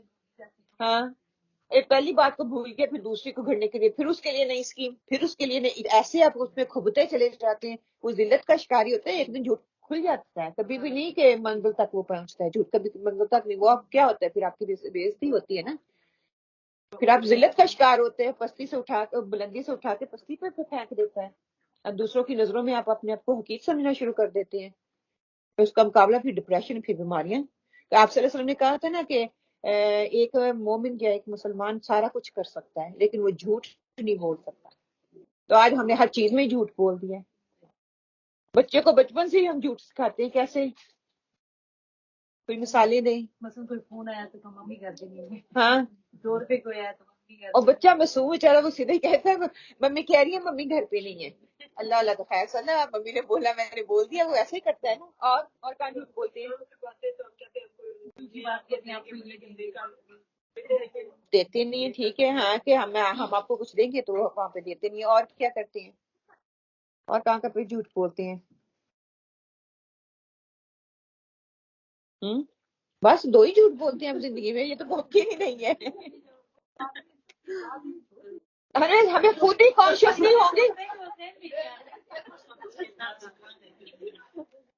کہ ہم ہر قدم پہ جھوٹ بولتے ہیں. دیکھیے ہمیں وہ جھوٹ لگتا نہیں ہے, اس کا مطلب نا ہمیں وہ جھوٹ لگتا ہی نہیں ہے. ہمیں سوچنے پہ 2 چیزیں بس سامنے آ رہی ہیں. سبحان اللہ, کیوں عادت بنا ہوا ہے ہماری, وہ عادت بنی ہے. ہاں کسی سے رستے میں ملتے ہیں تو ہم کیا کہتے ہیں, ہاں کیا کہتے ہیں, پہلے تو بتاؤں گی نہیں کہاں جا رہی ہوں, ہے نا. اگر بتا بھی دیا تو پھر اس میں بھی جھوٹ ہوگا. بتا دوں گی کئی دفعہ کہ اس میں بھی جھوٹ بول لوں گی. پھر آپ آئے میرے گھر, ہاں میں ضرور آؤں گی, پرومس کر لیا, وہ بھی جھوٹ ہے نا. جھوٹی امید جھوٹ. ہاں انشاءاللہ وقت ملا تو ضرور آؤں گی. اگر میں کہوں میں کل آؤں گی, ایک تو وعدہ خلافی, ایک جھوٹ. کل کبھی آتا ہی نہیں ہے. یہ جو ہم نے لفظ بھی ذہن میں نہیں رکھے, ماشاءاللہ انشاءاللہ ماشاءاللہ. سنت کو چھوڑ دیا تو ہم دنیا کے بندے بن کے رہ گئے نا. ہر کام کو دیکھیے سنت کے مطابق کریں گے نا تو اجر تو ملنا ہی ہے. اس اجر کی برکت بھی نظر آتی ہے, رحمت بھی ہوتا ہے. ہم دنیا کے سٹیٹس کو کر لیا, کہتے ہیں وہ غیار دین میں رہتے رہتے ان کا غیار کے رسم و رواج ہی اپنا لیے, اسی کو ہم سٹیٹس سمجھ بیٹھے. کہ عزت کی چاہت ہوگی تو غیر مسلموں سے نہیں چاہی جائے گی. ہم نے چاہا غیر مسلم ہمیں عزت دیں, وہ دیں گے عزت آپ کو. ابھی اگلی آیت آ جانی ہے, وہ کبھی بھی نہیں آپ کو عزت دیں گے. جتنا مرضی کر کے دیکھ لیں ان کی خوش آمدیں. کیا ہم یہی کرتے ہیں نا, آگے پیچھے ان کے پھر رہے ہیں, وہ نہیں آپ کو عزت دیں گے. اگر قرآن نے کہہ دیا ہے کہ وہ ان کی دوستی جو خطرے سے خالی نہیں ہے, وہ تمہاری عزت نہیں کریں گے, وہ کبھی عزت نہیں کریں گے. اللہ ہمارے بچوں کو اس چیز کو سمجھا دے, آمین, کہ وہ عزت نہیں کرنے والے. تو ان جیسے کپڑے ہم نے پہنے, ان جیسا لائف سٹائل ہم نے کرنا ہے, ان جیسا سٹیٹس بنانا ہے, ان جیسا ہم نے بولنا ہے, ویسی بول چال کرنی ہے, ویسے ہی ہم نے اٹھنا بیٹھنا ہے. ہر چیز کو وہ ویسے ہی اپناتے جا رہے ہیں, کرتے جا رہے ہیں. لے لیں عزت, نہیں ملے گی. عزت نہیں ملے گی. عزت تبھی ملے گی جب ہم اللہ تعالیٰ کے قوانین کی احترام کریں گے, اللہ سبحانہ تعالیٰ کے آگے سماعتات کریں گے, آپ صلی اللہ علیہ وسلم کی سنت کو اپنائیں گے. عزت ہمیں تبھی ملنے والی ہے, ویسے ہمیں عزت نہیں ملے گی. ہماری عزت کا, ذلت کا, عزت کا, فتح کا, کامیابی کا جو مرضی ہم اسٹینڈرڈ میں معیار بنا لیں وہ نہیں ہے.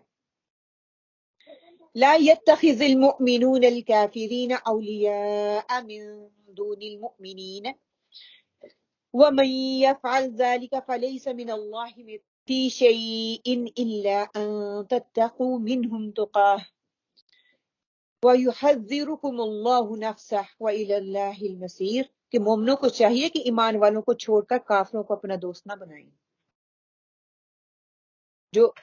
جو ایسا کرے گا وہ اللہ تعالیٰ کی کسی حمایت میں نہیں, مگر یہ کہ ان کے شر سے کس طرح بچاؤ مقصود ہو, اور اللہ تعالیٰ خود تمہیں اپنی ذات سے ڈرا رہا ہے, اور اللہ تعالیٰ ہی کی طرف لوٹ کر جانا ہے. تو اللہ تعالیٰ نے کیا معیار یہاں پہ دے دیا کہ دوستوں کو, کافروں کو دوست نہیں بنانا. اچھا جب ہم کافروں کو دوست بناتے ہیں تو اس کا معیار بھی بتا دیا گیا. کہ ایسا دوست جس سے خصوصی تعلق ہو اس کو دوست کہا جاتا ہے. پھر ایسی دوستی جن کے نتیجے میں دو آدمیوں کا مقصد زندگی اور نفع اور نقصان ایک ہو جائے، اس دوستی سے ہمیں منع کیا گیا کیونکہ اس سے بچ کے رہنا ہے. پھر کفار سے قلبی دوستی میں اتنی شدت کیوں، جب ہمیں قرآن نے کہہ دیا کہ نہیں، لیکن اس کے باوجود ہمیں ان کے کفار کے ساتھ قلبی دوستی ہے. ہم چاہتے ہیں کہ ان کے بغیر جو ہے ہمارا کچھ نہیں ہو سکتا. کیوں؟ کیونکہ جو کافر ہے نا وہ قرآن اور اسلام کے خلاف ہے. وہ کفر کو غالب کرنا چاہتے ہیں، وہ دین کو تو غالب نہیں کرنا چاہتے، وہ قرآن کو غالب نہیں کرنا چاہتے، وہ اللہ کے دین کو غالب نہیں کرنا چاہتے، وہ اپنے کفر کو غالب کرنا چاہتے ہیں. جب کہتے نا خربوزے کو دیکھ کے خربوزہ رنگ پکڑتا ہے، کیسے پکڑتا ہے؟ آہستہ آہستہ ہی پکڑتا ہے نا. بری عادتیں کیسے آتی ہیں؟ آہستہ آہستہ ہی آتی ہیں، وہ یکدم تو نہیں. لیکن وہ کیا کرے گی؟ جس دین پہ وہ ہے اسی دین پہ آپ آ جاؤ گے. دوستی کا معیار کیا بتایا گیا کہ جیسا دوست آخرت میں ویسا ہی وہ اس کا دوست اٹھایا جائے گا نا. دوستی کی بنیاد پہ دوست کی پہچان ہوگی. تو کیا ہے، دوستی بہت امپیکٹ ڈالتی ہے. اگر جو بات نہیں آتا تو اللہ تعالیٰ کے ساتھ کوئی رشتہ اس کا تعلق نہیں ہے. اگر جو بات نہیں آئے گا نہ کرو، کرتے رہو. پھر اللہ تعالیٰ کہتے ہیں میرا اس کے ساتھ کوئی تعلق نہیں ہے. اچھا، آپ کا دوست اور آپ کے دوست کا دوست، ایک تو میرا دوست ہے نا، جو میرے دوست کا دوست ہوگا وہ بھی میرا دوست ہے. جو آپ کا دشمن اور جو آپ کی دوست کا دشمن وہ آپ کا دشمن. اور جو ایک طرف اللہ اور دوسری طرف شیطان، اللہ اور شیطان دونوں اکٹھے تو نہیں ہو سکتے. ہو سکتے ہیں؟ نہیں، ہے نا. لیکن جب ہم کام کرتے ہیں تو ہوتے ہیں. ہم کہہ رہے ہیں ہم مسلمان ہیں، اللہ کو رکھنے کی کوشش کر رہے ہیں، اپنے آپ کو دھوکہ دے رہے ہیں، لیکن کام سارے کہ جیسے شیطانوں والے کر رہے ہیں. دھوکہ کس کو دے رہے ہیں؟ ہم اپنے آپ کو دے رہے ہیں. جہاں پہ اللہ کی ذات ہوگی وہاں پہ کوئی دوسری چیز آ ہی نہیں سکتی، لیکن دھوکے میں ہم زندگی کو اپنی کو گزار رہے ہیں. اچھا، اس میں حکمت کیا ہے؟ اس میں کیا حکمت ہے؟ ہاں، حکمت مطلب اس میں بینیفٹ کہہ لیں، ہاں، کہ کفار سے قلبی دوستی میں اتنی شدت کیوں بتائے گی؟ اس میں حکمت کیا ہے؟ نو، دنیا کا فائدہ تو ہے، اس میں اتنی شدت کیوں دکھائے گی کہ وہ میرے سے نہیں ہے؟ پھر اللہ تعالیٰ کیا کہتے ہیں کہ وہ اپنا کام پھر آپ خود ہی کر لیں، وہ میرے ساتھ نہیں ہے، اس کا کوئی رشتہ نہیں ہے میرے ساتھ. جو دشمنوں سے اللہ سے دور ہو رہے ہیں، اللہ تعالیٰ کی نافرمانی کر رہے ہیں. آج ہمارے بچے دیکھ لیں، آج میں اور آپ ہم دیکھ لیں، انہی کے رسم و رواجوں میں اتنا کھو گئے ہیں کہ اللہ کی جو احکامات ان کی پامالی ہو رہی ہے نا. اسی وجہ سے کہہ دیا گیا، کیوں کہ دوست کو اتنی اہمیت دی گئی کہ اگر وہ خوشبو بیچنے والا ہوگا، کیا کہا گیا کہ اگر خوشبو بیچنے والے کے پاس بیٹھو گے تمہارے اندر سے خوشبو آنے لگ جائے گی. اگر بدبو والے کے ساتھ بیٹھو گے تمہارے اندر بدبو آ جائے گی. کیا وہ جب سگریٹ پیتے ہیں یا شراب پیتے ہیں یا کوئی بری حرکت کرتے ہیں تو کیا وہ بتاتی ہے کہ فوراً سے بچہ کرنا شروع نہیں؟ پہلے وہ ریجیکشن آتی ہے، ان کے اندر سے جو فطرت ہوتی ہے بچے کی وہ بولتی ہے، پھر آہستہ آہستہ وہ انفلوئنس ہونا شروع ہو جاتے ہیں. وہ پی رہے ہیں، ہم بھی ایک دفعہ ایک لگایا، دوسری دفعہ دوسرا، تیسری دفعہ تیسرا، چوتھی دفعہ پتہ ہی نہیں ہوتا میں کون ہے وہ کیا ہے، اس میں کوئی فرق ہی نہیں رہتا. ایسی چیزیں جو ہیں، برائی صحبت آہستہ آہستہ فرق پڑتی ہے. اچھا، اچھوں کی صحبت میں رہنا تو آپ اچھے دکھو گے، بروں کی صحبت میں رہو گے تو برا دکھو گے. دیکھو بڑوں نے کہاوتیں بنائی ہوئی ہیں نا، جیسی بیٹھک ویسی صحبت، ایسے ہیبٹ ہو جاتی ہے. ہاں، اگر گندا تالاب جتنا مرضی خوبصورت ہے، اس کے اندر گند ہے، گند پہ آپ کوئی کنکر پھینکو گے تو گند الٹ کے آپ کی طرف ہی آئے گا نا. اگر 100 اچھے بندے بیٹھے ہوئے، ایک برا بندہ بیٹھا ہوا ہے نا، تو دیکھنے والے کی نظر میں برے کو ہی دیکھنا، اس نے 100 کو نہیں دیکھنا. ہم بھی کوئی اچھی چیز ہوتی ہے، ایک بندے کی 100 اچھائیوں کو ہائیڈ کر کے اس کی برائی کو ہی نمایاں کرتے ہیں نا. تو یہی وہ بات ہوتی ہے کہ اللہ تعالیٰ کی اس میں حکمت ہے، اللہ تعالیٰ ہمارے لیے خیر چاہ رہے ہیں، اللہ کی محبت نظر آ رہی ہے اس میں. تو ہماری زندگی کا مقصد تو یہ ہونا چاہیے، میری زندگی کا مقصد تیرے دین کی سرفرازی میں، اسی لیے مسلمان ہے، اسی لیے نماز ہے. لیکن ہم یہ کہہ تو رہے ہیں کہ میری زندگی کا مقصد دنیا دنیا دنیا دنیا، دوسری طرف کہہ رہے ہیں میں مسلمان اسی لیے کہ میں اللہ تعالیٰ کے لیے نماز پڑھوں. کیا یہ دونوں چیزیں اکٹھی ہو سکتی ہیں؟ میرا دین جو ہوگا، دین کی سرفرازی میرا مقصد ہوگا، دین کو بلند کرنا میرا مقصد ہوگا، اللہ کی دین کی اتباع کرنا میرا مقصد ہوگا، تو پھر ہی میری نماز قبول ہوگی، پھر ہی میری باتیں قبول ہوں گی. میں نماز روزے حج زکات کرتی جو وہ دورہ دین رکھوں، اس کا کوئی فائدہ نہیں ہونے والا، اس کا نقصان ہی ہوگا۔ عشرت تھانوی جو ہے وہ کہتی ہیں کہ تعلقات جو ہے نا جہاں پہ یہاں پہ منع کیا جا رہا ہے اس کی اقسام ہے۔ اس کی کیا اقسام ہے؟ قلبی تعلق ہے، ہمدردی اور خیر خواہی کا تعلق ہے، دوستانہ برتاؤ۔ یہ تینوں جو ہیں ڈفرنٹ کیٹیگریز ہیں۔ جو دلی تعلق ہے اس کو موالات کہا جاتا ہے، ٹھیک ہے۔ موالات معاملات میں یعنی کہ یہ کہ اعلیٰ درجے کی دوستی ہوتی ہے جس میں دلی تعلق، لگاؤ اور محبت پائی جاتی ہے، اور اس میں اعلیٰ درجے کی دوستی آ جاتی ہے۔ یہ جو ہے نا اس کو منع کیا گیا، یہ کافروں سے روا نہیں ہے، کیونکہ یہ تمہارے دین، وہ اپنے دین کی طرف، ہمارے دین سے ہٹا کے وہ اپنے کفر والے دین پہ لے جائیں گے، کفر کی طرف آپ کو لے جاتے ہیں، وہ آپ کو انفلوئنس کرتے ہیں، وہ آپ کو اللہ کی نافرمانی پہ ابھارتے ہیں، وہ چاہتے ہی نہیں ہے کہ آپ دین پہ رہیں، یہی ان کا مقصد ہے، وہ اس میں کامیاب ہو جائیں۔ دلی دوستی۔ دوسری دوستی جو ہوتی ہے مدارات، اس کو کہا جاتا ہے خیر خواہی اور ہمدردی کی دوستی، جس کو ہم دعویٰ بھی کہہ لیتے ہیں آج کے دور میں، ٹھیک ہے۔ کیا اس میں دلی تعلق تو نہیں ہوتا، اس میں بس خوش اخلاقی سے پیش آنا ہوتا ہے دوسرے بندوں کے ساتھ، یہ کافروں کے ساتھ کیا جا سکتا ہے۔ ہو سکتا ہے وہ آپ کا اخلاق دیکھ کر اسلام لے آئیں، ہو سکتا ہے آپ کے بول چال سے وہ ان کے دل میں تھوڑی نرمی پیدا ہو جائے، ہو سکتا ہے کہ آپ ان کے ساتھ اچھے معاملات کریں، وہ بھی دین کی طرف آ جائیں۔ گفٹ تحفے تحائف کیوں ہم دیتے ہیں، دعویٰ کیوں کریں، یہی دعویٰ ہے نا۔ آپ صلی اللہ علیہ وسلم کی دعوے کی مثالیں یاد کریں کتنی ہیں۔ وہ بڑھیا کے ساتھ جس کی گٹھلی اٹھا کے گئے، وہ بڑھیا جو آپ کے گند پھینکتی تھی، اس کے ساتھ کیسا رویہ اختیار کیا ہے، اور بہت سی ہمیں مثالیں ملتی ہیں۔ کیا یہ جو ہے ہم نان مسلم کے ساتھ کر سکتے ہیں ان کے دل کو نرم کرنے کے لیے تاکہ وہ دین کی طرف آ جائیں۔ تیسرا تعلق دوستانہ برتاؤ، مواسات کہا گیا ہے، جس کی اساس ہمدردی اور غمخواری ہوتی ہے۔ ہمدردی کرنا، ایسی دوستی کا مقصد دوسروں کو نہ ہوتا ہے، کسی کو نفع پہنچانا اور احسان کرنا ہوتا ہے، ٹھیک ہے۔ ایسی دوستی اسی حالت میں جائز ہے، کہتے ہیں کہ جب مسلمانوں کے وہ خیر خواہ ہوں، مسلمانوں کے وہ ہمدرد ہوں، مسلمانوں کو کوئی نقصان نہ پہنچانا چاہتے ہوں، ایسے لوگوں کے ساتھ احسان بھی کیا جا سکتا ہے، ان کو نفع بھی پہنچایا جا سکتا ہے، ان کا فائدے کا بھی بنا جا سکتا ہے، کیونکہ ہمیں ان کے کوئی نقصان نہیں ہے۔ جن کی نظر میں یہ ہے کہ وہ ہمیں نقصان پہنچا رہے ہیں، منافقت والا رویہ ہے، ادھر سے اپنا نکال رہے ہیں، ادھر سے مسلمانوں کو نقصان پہنچا رہے ہیں، مسلمانوں ہی کے خلاف اس کو استعمال کر رہے ہیں، تو اس طرح کی دوستی سے پھر منع کر کیا گیا ہے۔ تو پہلی دوستی قلب دل کی دوستی، دل کی بات ہر کہیں سنی ان کو بتا دینا، میری یہ پلاننگ، میں یہ کرنا چاہ رہا ہوں، میں اس طرح سے پیش آؤں گا، ہر چیز غیر مسلموں کو بتا کے کیا کوئی ہمیں فائدہ ملنے والا نہیں ملنے والا، وہ ہمیں فائدہ نہیں ملے گا۔ پھر کیا انفرادی اور اجتماعی خطاب یہاں پہ بتا دیا گیا، کوئی مومن کسی کافر کو دوست نہ بنائے۔ اگر میں اور آپ، ہم اپنے آپ کو مومن کہتے ہیں تو پھر ہم اپنی دوستی کا معیار بھی دیکھ لیں، ہماری دوستی کا معیار کیا ہے، ہمارے بچوں کی دوستی کا معیار کیا ہے۔ ہمارے بچوں کو ان کی دوستی زیادہ عزیز ہے ماں باپ سے، وہ چلو ٹھیک ہے وہ کلاس فیلو ہوں، ان سے ہیلو ہائی رکھیں، لیکن اس حد تک نہ جائیں کہ کیا ہوتا ہے امی ابو کا جھگڑا ہو گیا، میری امی کی طلاق ہوگی، میرے ابو نے میری امی کو مارا، پھر بعد میں کانسیکوینسز کس کو بھگتنے پڑتے ہیں؟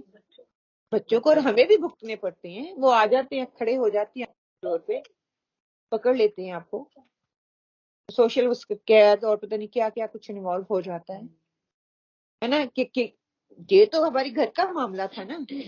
دوستی اتنی پکی، ہم سب نے سارا کچھ بتا دیں، میری فلاں دوست ہے، میری فلاں دوست ہے، فلاں کے ساتھ یاری، فلاں کے ساتھ یہ سارا کچھ ہی وہ بتا رہے ہیں، تو پھر اس کے کانسیکوینسز بھی تو ہو رہے ہیں نا، پھر وہ اسی وقت ہی بتا دیتے ہیں، پھر کہتے ہیں اس نے مجھے نہ دھوکہ دیا، ٹھیک ہے پھر بھی نہیں ہے، پھر دوسری دوستی بنائے گی تو وہ بھی گوری ہوگی، تیسری بنائے گی وہ بھی گوری ہوگی، اس نے دھوکہ دیا، اس نے سارا ہے ہی ایسے، قرآن اگر کہہ رہا ہے تو وہ دھوکہ دیں گے۔ مسلمان تو پھر تھوڑا بہت سوچ ہی لے گا، چلو اس کی ماں باپ کو تکلیف ہوگی، چلو نہیں بتاتے، یا تھوڑا بہت سوچے گئی نا، دشمنی میں ضد میں آ کے وہ کر دے، لیکن تھوڑا بہت احساس ہوگا ہی اس کے اندر۔ لیکن نان مسلم جو ہے وہ آپ کو تباہ کر کے رکھ دیتی ہے۔ مومنوں کی جماعت کافروں کو دوست نہ بنائے، مومنوں کی جماعت کافروں کو دوست نہ بنائے۔ کیوں؟ جب آپ جماعت میں ہوتے وہ آپ پہلے تو آپ کی اجتماعیت کو توڑیں گے۔ دیکھیں کیا بنا ہوا ہے، مسلمان حکومتوں کو دیکھ لیں، مسلمان اداروں کو دیکھ لیں، مسلمان ملکوں کو دیکھ لیں، وہ ایک دوسرے سے مل کے رہیں تو مسلمان دنیا میں اپنا راج پورا کر سکتے ہیں نا، اپنا ماداوا دکھا سکتے ہیں۔ اسی کا ان کو ڈر ہے، کیوں وہ ایک دوسرے کے خلاف ابھارتے رہتے ہیں کہ یہ اکٹھے ہو گئے تو دین غالب آ جائے گا، اسی چیز کا ان کو ڈر ہے۔ مسلمان کو مسلمان سے لڑا رہی، اور مسلمان ہی ان سے دوستی کر کے تو ایک دوسرے کے خلاف کیا ہوا ہے.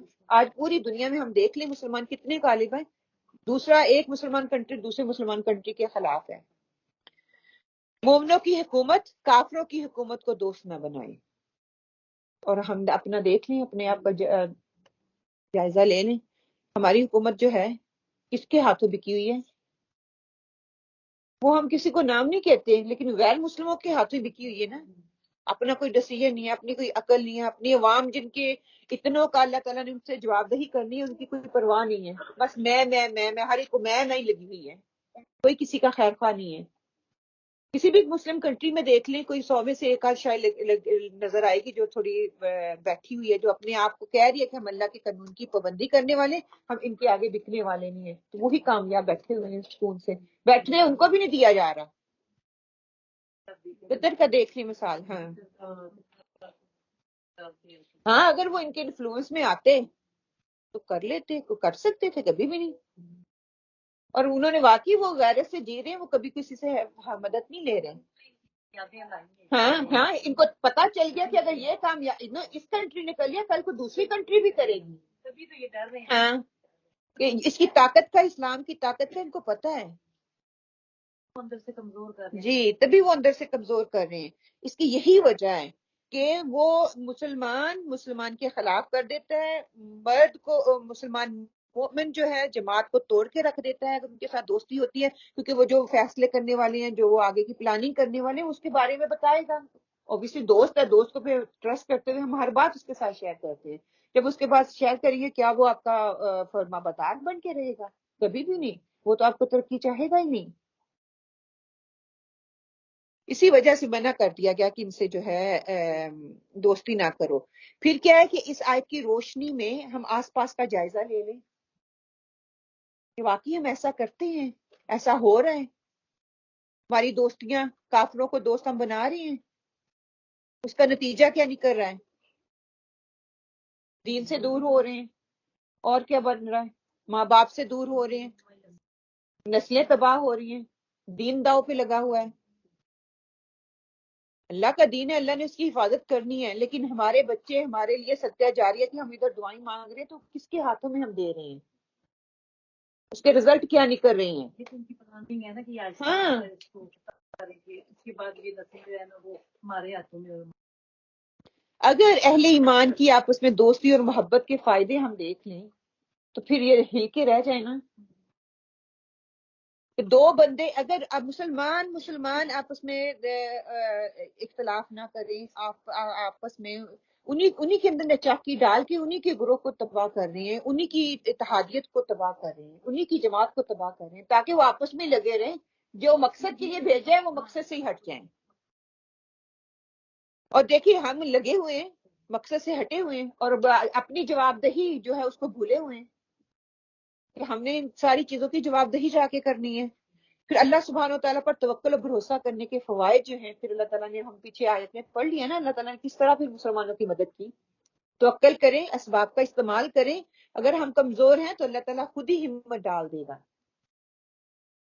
اگر ہم نہیں کریں گے، اپنے بل بوتے پہ دیکھنے کی کوشش کریں گے، تو پھر اپنے بل بوتے پہ ہم کچھ نہیں کر سکتے. اللہ پہ یقین اور توکل کو مضبوط کرنا پڑے گا اور وہ دکھانا پڑے گا. قل ان تخفوا ما في صدوركم او تبدوه يعلمه الله ويعلم ما في السماوات وما في الارض والله على كل شيء قدير. کہہ دیجئے کہ خواہ تم اپنے سینوں کی باتیں چھپاؤ خواہ ظاہر کرو، اللہ تعالیٰ بہرحال جانتا ہے. آسمانوں اور زمین میں جو کچھ ہے سب اس سے معلوم ہے، اور اللہ تعالیٰ ہر چیز پر قادر ہے. بظاہر کرتے رہو دوستیاں، اندر تمہارے کیا ہے وہ اللہ جانتا ہے. ٹھیک ہے، بظاہر کہتے رہو مسلمان ہیں، تمہارے اندر کیا چل رہا ہے اللہ ہر چیز کو جاننے والا ہے. وہ ظاہر اور پوشیدہ، اور آسمان اور زمین میں کوئی چیز ایسی ہے ہی نہیں جو اس سے چھپی ہوئی ہے. دھوکہ تم دے رہے ہو تو تم اپنے آپ کو دھوکہ دے رہے ہو. یوم تجد کل نفس ما عملت من خیر محضرا وما عملت من سوء تود لو ان بينها وبينه امدا بعيدا ويحذركم الله نفسه والله رؤوف بالعباد. کہ جس دن ہر شخص جو ہے اپنی کی ہوئی نیکیوں اور اپنی کی ہوئی برائیوں کو موجود پالے گا. آرزو کرے گا کاش اس کے اوپر اس کے اور برائیوں کے درمیان بہت دوری ہوتی۔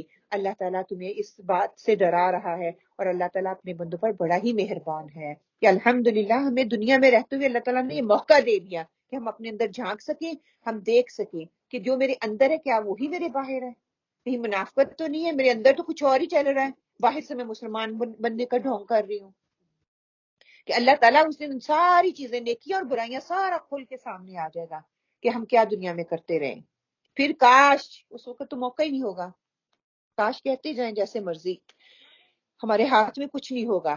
اب کیا ہے کہ اللہ کی آیات کا انکار کرنے والوں کو اللہ تعالیٰ کہنے خوشخبری، یہاں پہ نا تنزن کہا جا رہا ہے ان کو خوشخبری دے دو عذاب کی، جیسے ہم خوشیاں دیتے ہیں، کہتے ہیں نا خوشخبری دو اس کو اچھی بات کی، تو اللہ تعالیٰ کہنا یہ ان کے لیے اچھی بات ہے کہ یہ عذاب نہیں رہیں گے۔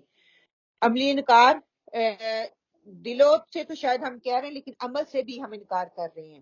اعمال دنیا میں اور آخرت میں ضائع ہو جائیں گے، ہم نے وہ جاننے کی کوشش کی۔ سورۃ فاتحہ پلس آیت الکرسی اور آیت شہادت جو ہے آیت 18 سے آیت 26 اور 27، یہ ساری چیزیں ہمیں اس بات کی شہادت دیتی ہیں کہ اہدنا الصراط المستقیم۔ ہم نے اللہ تعالیٰ سے جب دعا مانگتے ہیں، پھر اللہ تعالیٰ نے اپنی ذات آیت الکرسی کو دیکھا کہ اللہ لا الہ الا ہو، ہم نے اس پہ بات کی۔ پھر کیا ہے کہ آیت نمبر 18 میں اللہ تعالیٰ نے جو کہا کہ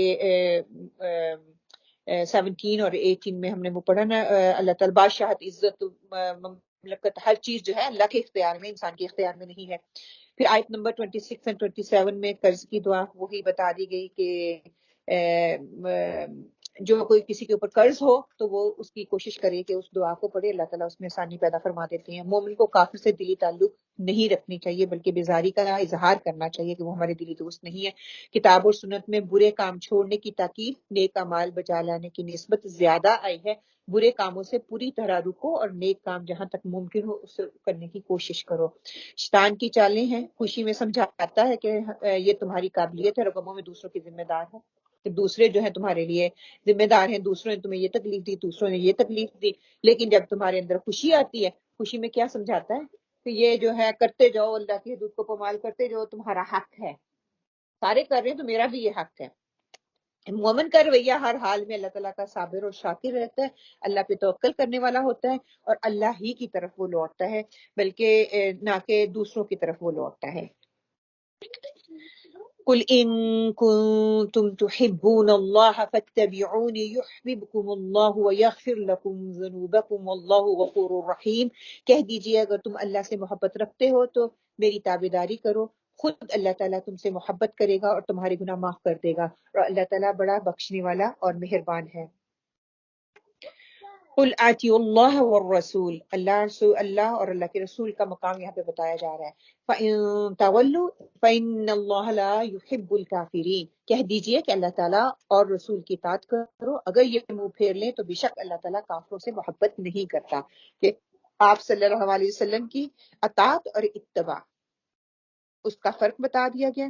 آپ صلی اللہ علیہ وسلم کے طریقے اور کفار کے کلچر کے ساتھ ہم نہیں چل سکتے، یہ بتایا جا رہا ہے کہ منافقت کے راستے سے سب سے بڑی رکاوٹ آپ صلی اللہ علیہ وسلم کا زندگی کا طریقہ ہے، کہ جیسے آپ صلی اللہ علیہ وسلم نے گزاری اس اگر ہم وہ نہیں کرتے، آپ کی اتباع نہیں کرتے، تو کیا ہے کہ ہم منافقت کے راستے کو اختیار کر رہے ہیں نا، طریقہ ہم اغیاروں کا اپنائے ہوئے اور کہہ رہے ہیں کہ ہم سنت پہ عمل کر رہے ہیں، یہ ہو ہی نہیں سکتا۔ پہلے توحید کے دلائل بتا کر کہہ دیا گیا کہ جو انکار کرے گا وہ کافر ہے۔ اب آپ صلی اللہ علیہ وسلم کی اطاعت جو نہیں کرے گا وہ کافر ہے، آپ صلی اللہ علیہ وسلم کو جو نہیں مانے گا وہ کافر ہے۔ آپ صلی اللہ علیہ وسلم کی محبت کا کرائیٹیریا کہنے کو ہمیں بتایا جا رہا ہے، وہ کیا ہے کہ آپ صلی اللہ علیہ وسلم نے فرمایا میں نے کوئی ایسی چیز نہیں چھوڑی جو اللہ کی رضا کا ذریعہ اور جنت تک پہنچانے والی نہ ہو کہ تم کو نہ بتائی ہو، اور اس طرح کوئی ایسی چیز جو اللہ کے غضب کا ذریعہ ہو تم کو نہ بتائی ہو، کہ کوئی ایسی چیز اللہ تعالیٰ نے چھوڑ نہیں دی جو کہ تمہیں فائدہ دینے والی ہے اور تمہیں نقصان دینے والی ہے، اس کو میں نے تمہارے تک پہنچایا نہیں ہے۔ آپ کو کیا لگتا ہے اطاعت کیا ہے اور اتباع کیا ہے؟ کیا فرق ہے دونوں میں، اطاعت اور اتباع؟ ہوتا ہے پیروی کرنا، اوکے اتباع میرے ہے پیروی ہے، اوکے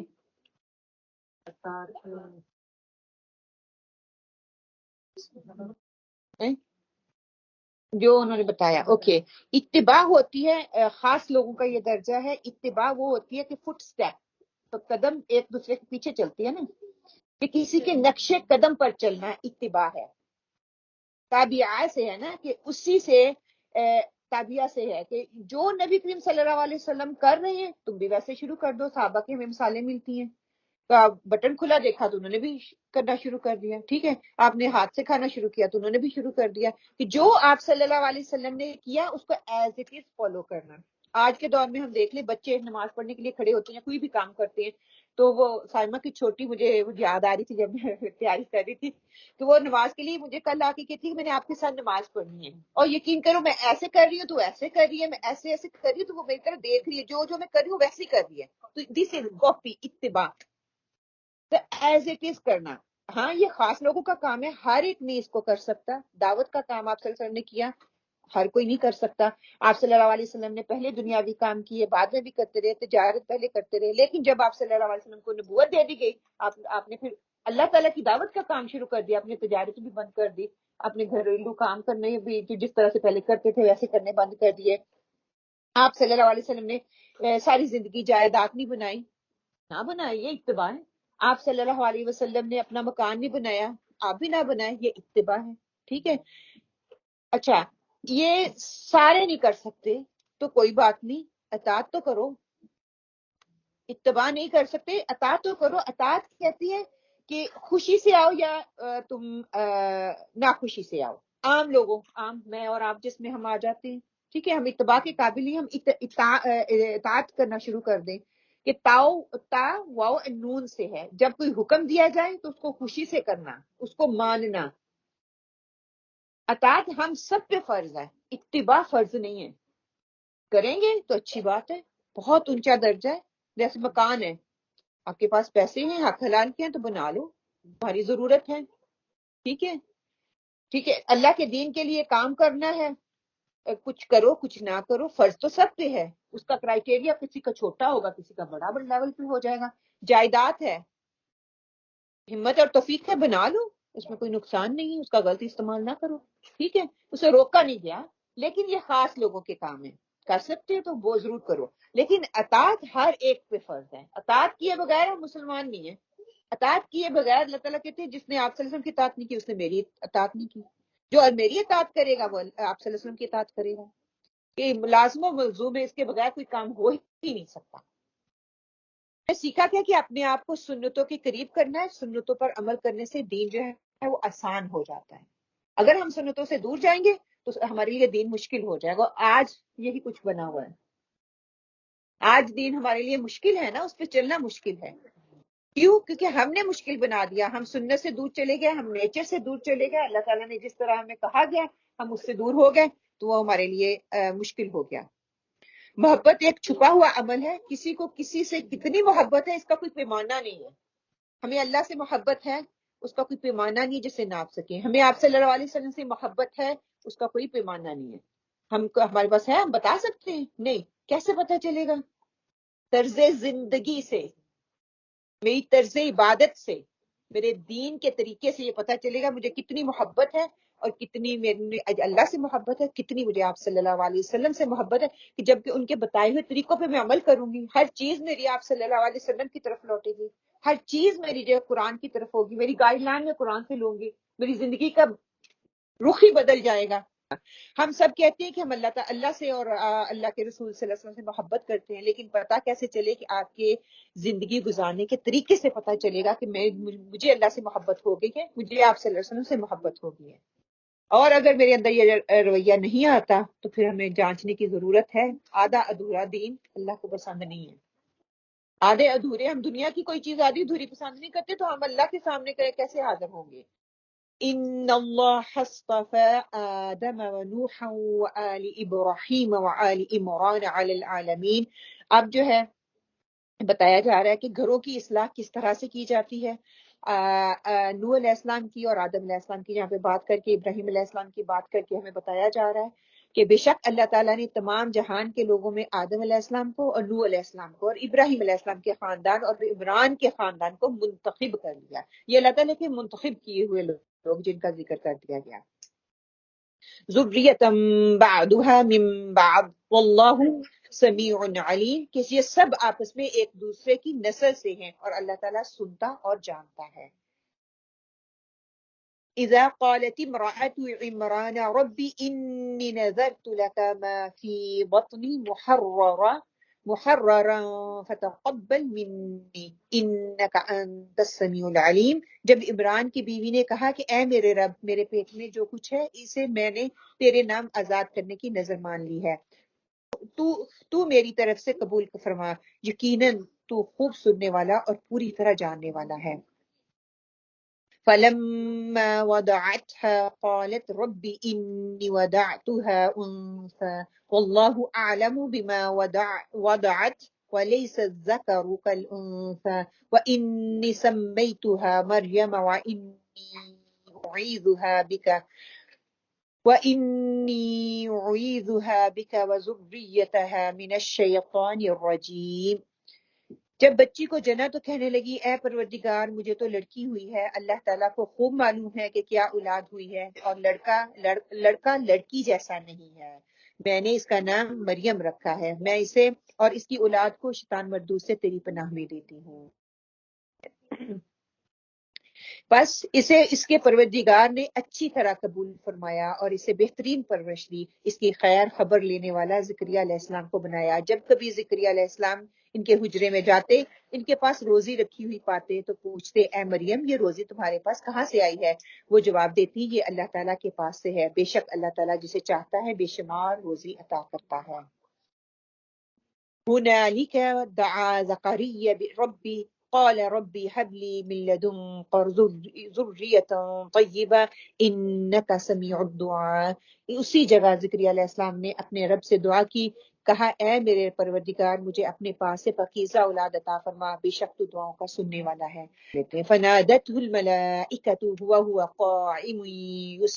قائم يصلي في المحراب أن الله يبشرك بيحيى مصدقا بكلمات من الله وسيدا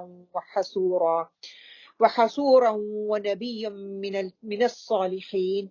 بس فرشتوں نے انہیں آواز دی جب وہ حجرے میں کھڑے نماز پڑھ رہے تھے کہ اللہ تعالیٰ تجھے یحییٰ کی یقینی خوشخبری دیتا ہے جو اللہ تعالیٰ کے کلمے کی تصدیق کرنے والا ہے، سردار ضبط نفس اور نبی ہے نیک لوگوں کے ساتھ. قال رب ان يكون لي غلام وقد بلغني الكبر وامرأتي آكر قال كذلك الله يفعل ما يشاء. کہنے لگے اے میرے رب میرے ہاں بچہ کیسے ہوگا، میں بالکل بوڑھا ہو گیا ہوں اور میری بیوی بانجھ ہے. فرمایا اسی طرح اللہ تعالیٰ جو چاہے وہ کرتا ہے. قال رب اجعل لي آيات قال آياتك ألا تكلم الناس 3 أيام إلا رمزا واذكر ربك كثيرا وسبح بالعشي والإبكار. کہنے لگے پروردگار میرے لیے اس کی کوئی نشانی مقرر فرما دیجئے. نشانی یہ ہے کہ 3 دن تک تو لوگوں سے بات نہ کرے گا، صرف اشارے سے سمجھائے گا، تو اپنے رب کا ذکر کثرت سے کر اور صبح و شام اس کی تسبیح کر. اچھا ان آیات کو پڑھ کے کیا سمجھ آیا؟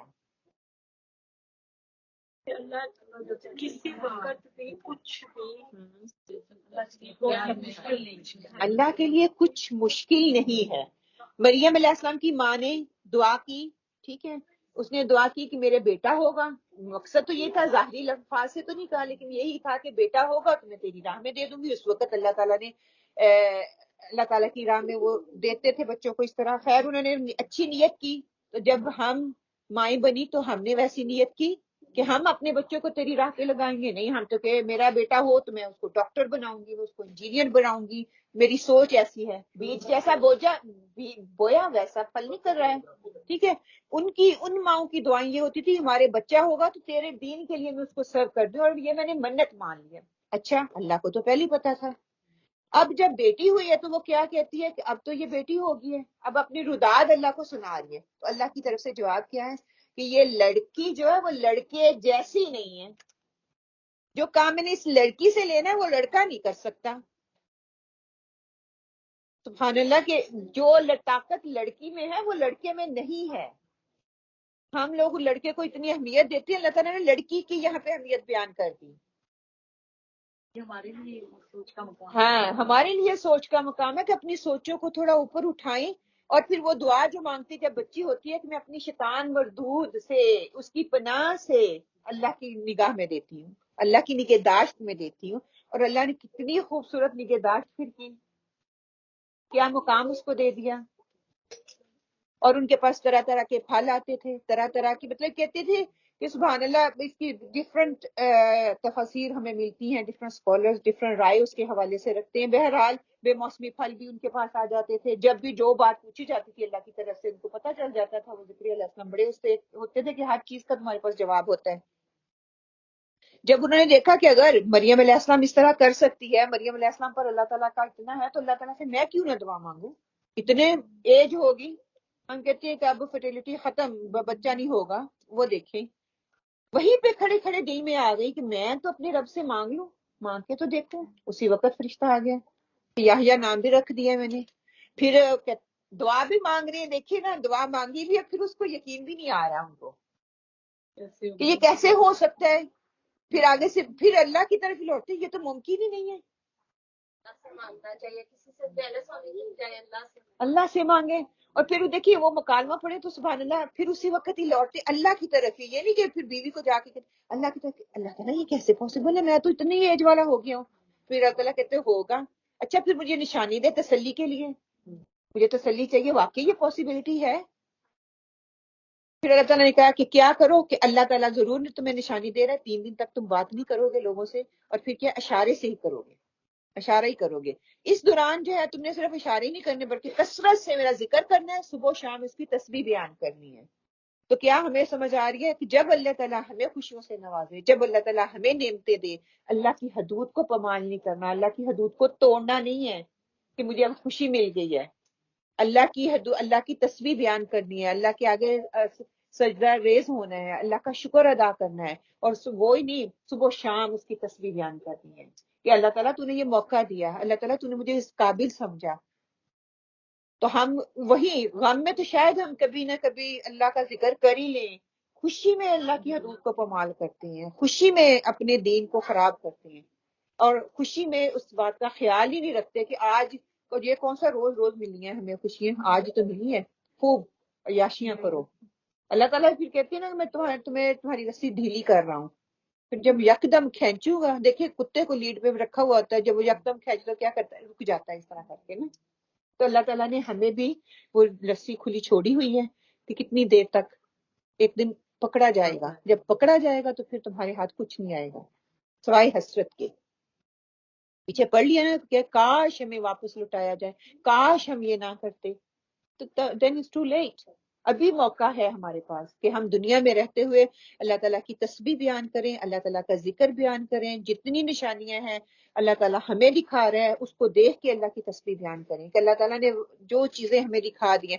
اور پھر یہ جو بات یہاں پہ بتائی گئی ہے نا کہ حصار کرنا، کہ حجرے کے باہر وہ کھڑے ہوئے تھے کہ یحییٰ علیہ السلام کی جب خوشی ملی جو اللہ تعالیٰ کے کلمے کی تصدیق کرنے والا تھا، کیا انہوں نے کیا سردار ضبط نفس اور وہ سردار ہوگا، وہ غیرت مند ہوگا، وہ اپنی نظروں کی حفاظت کرنے والا ہوگا اور نیک صالحین لوگوں میں سے ہوگا.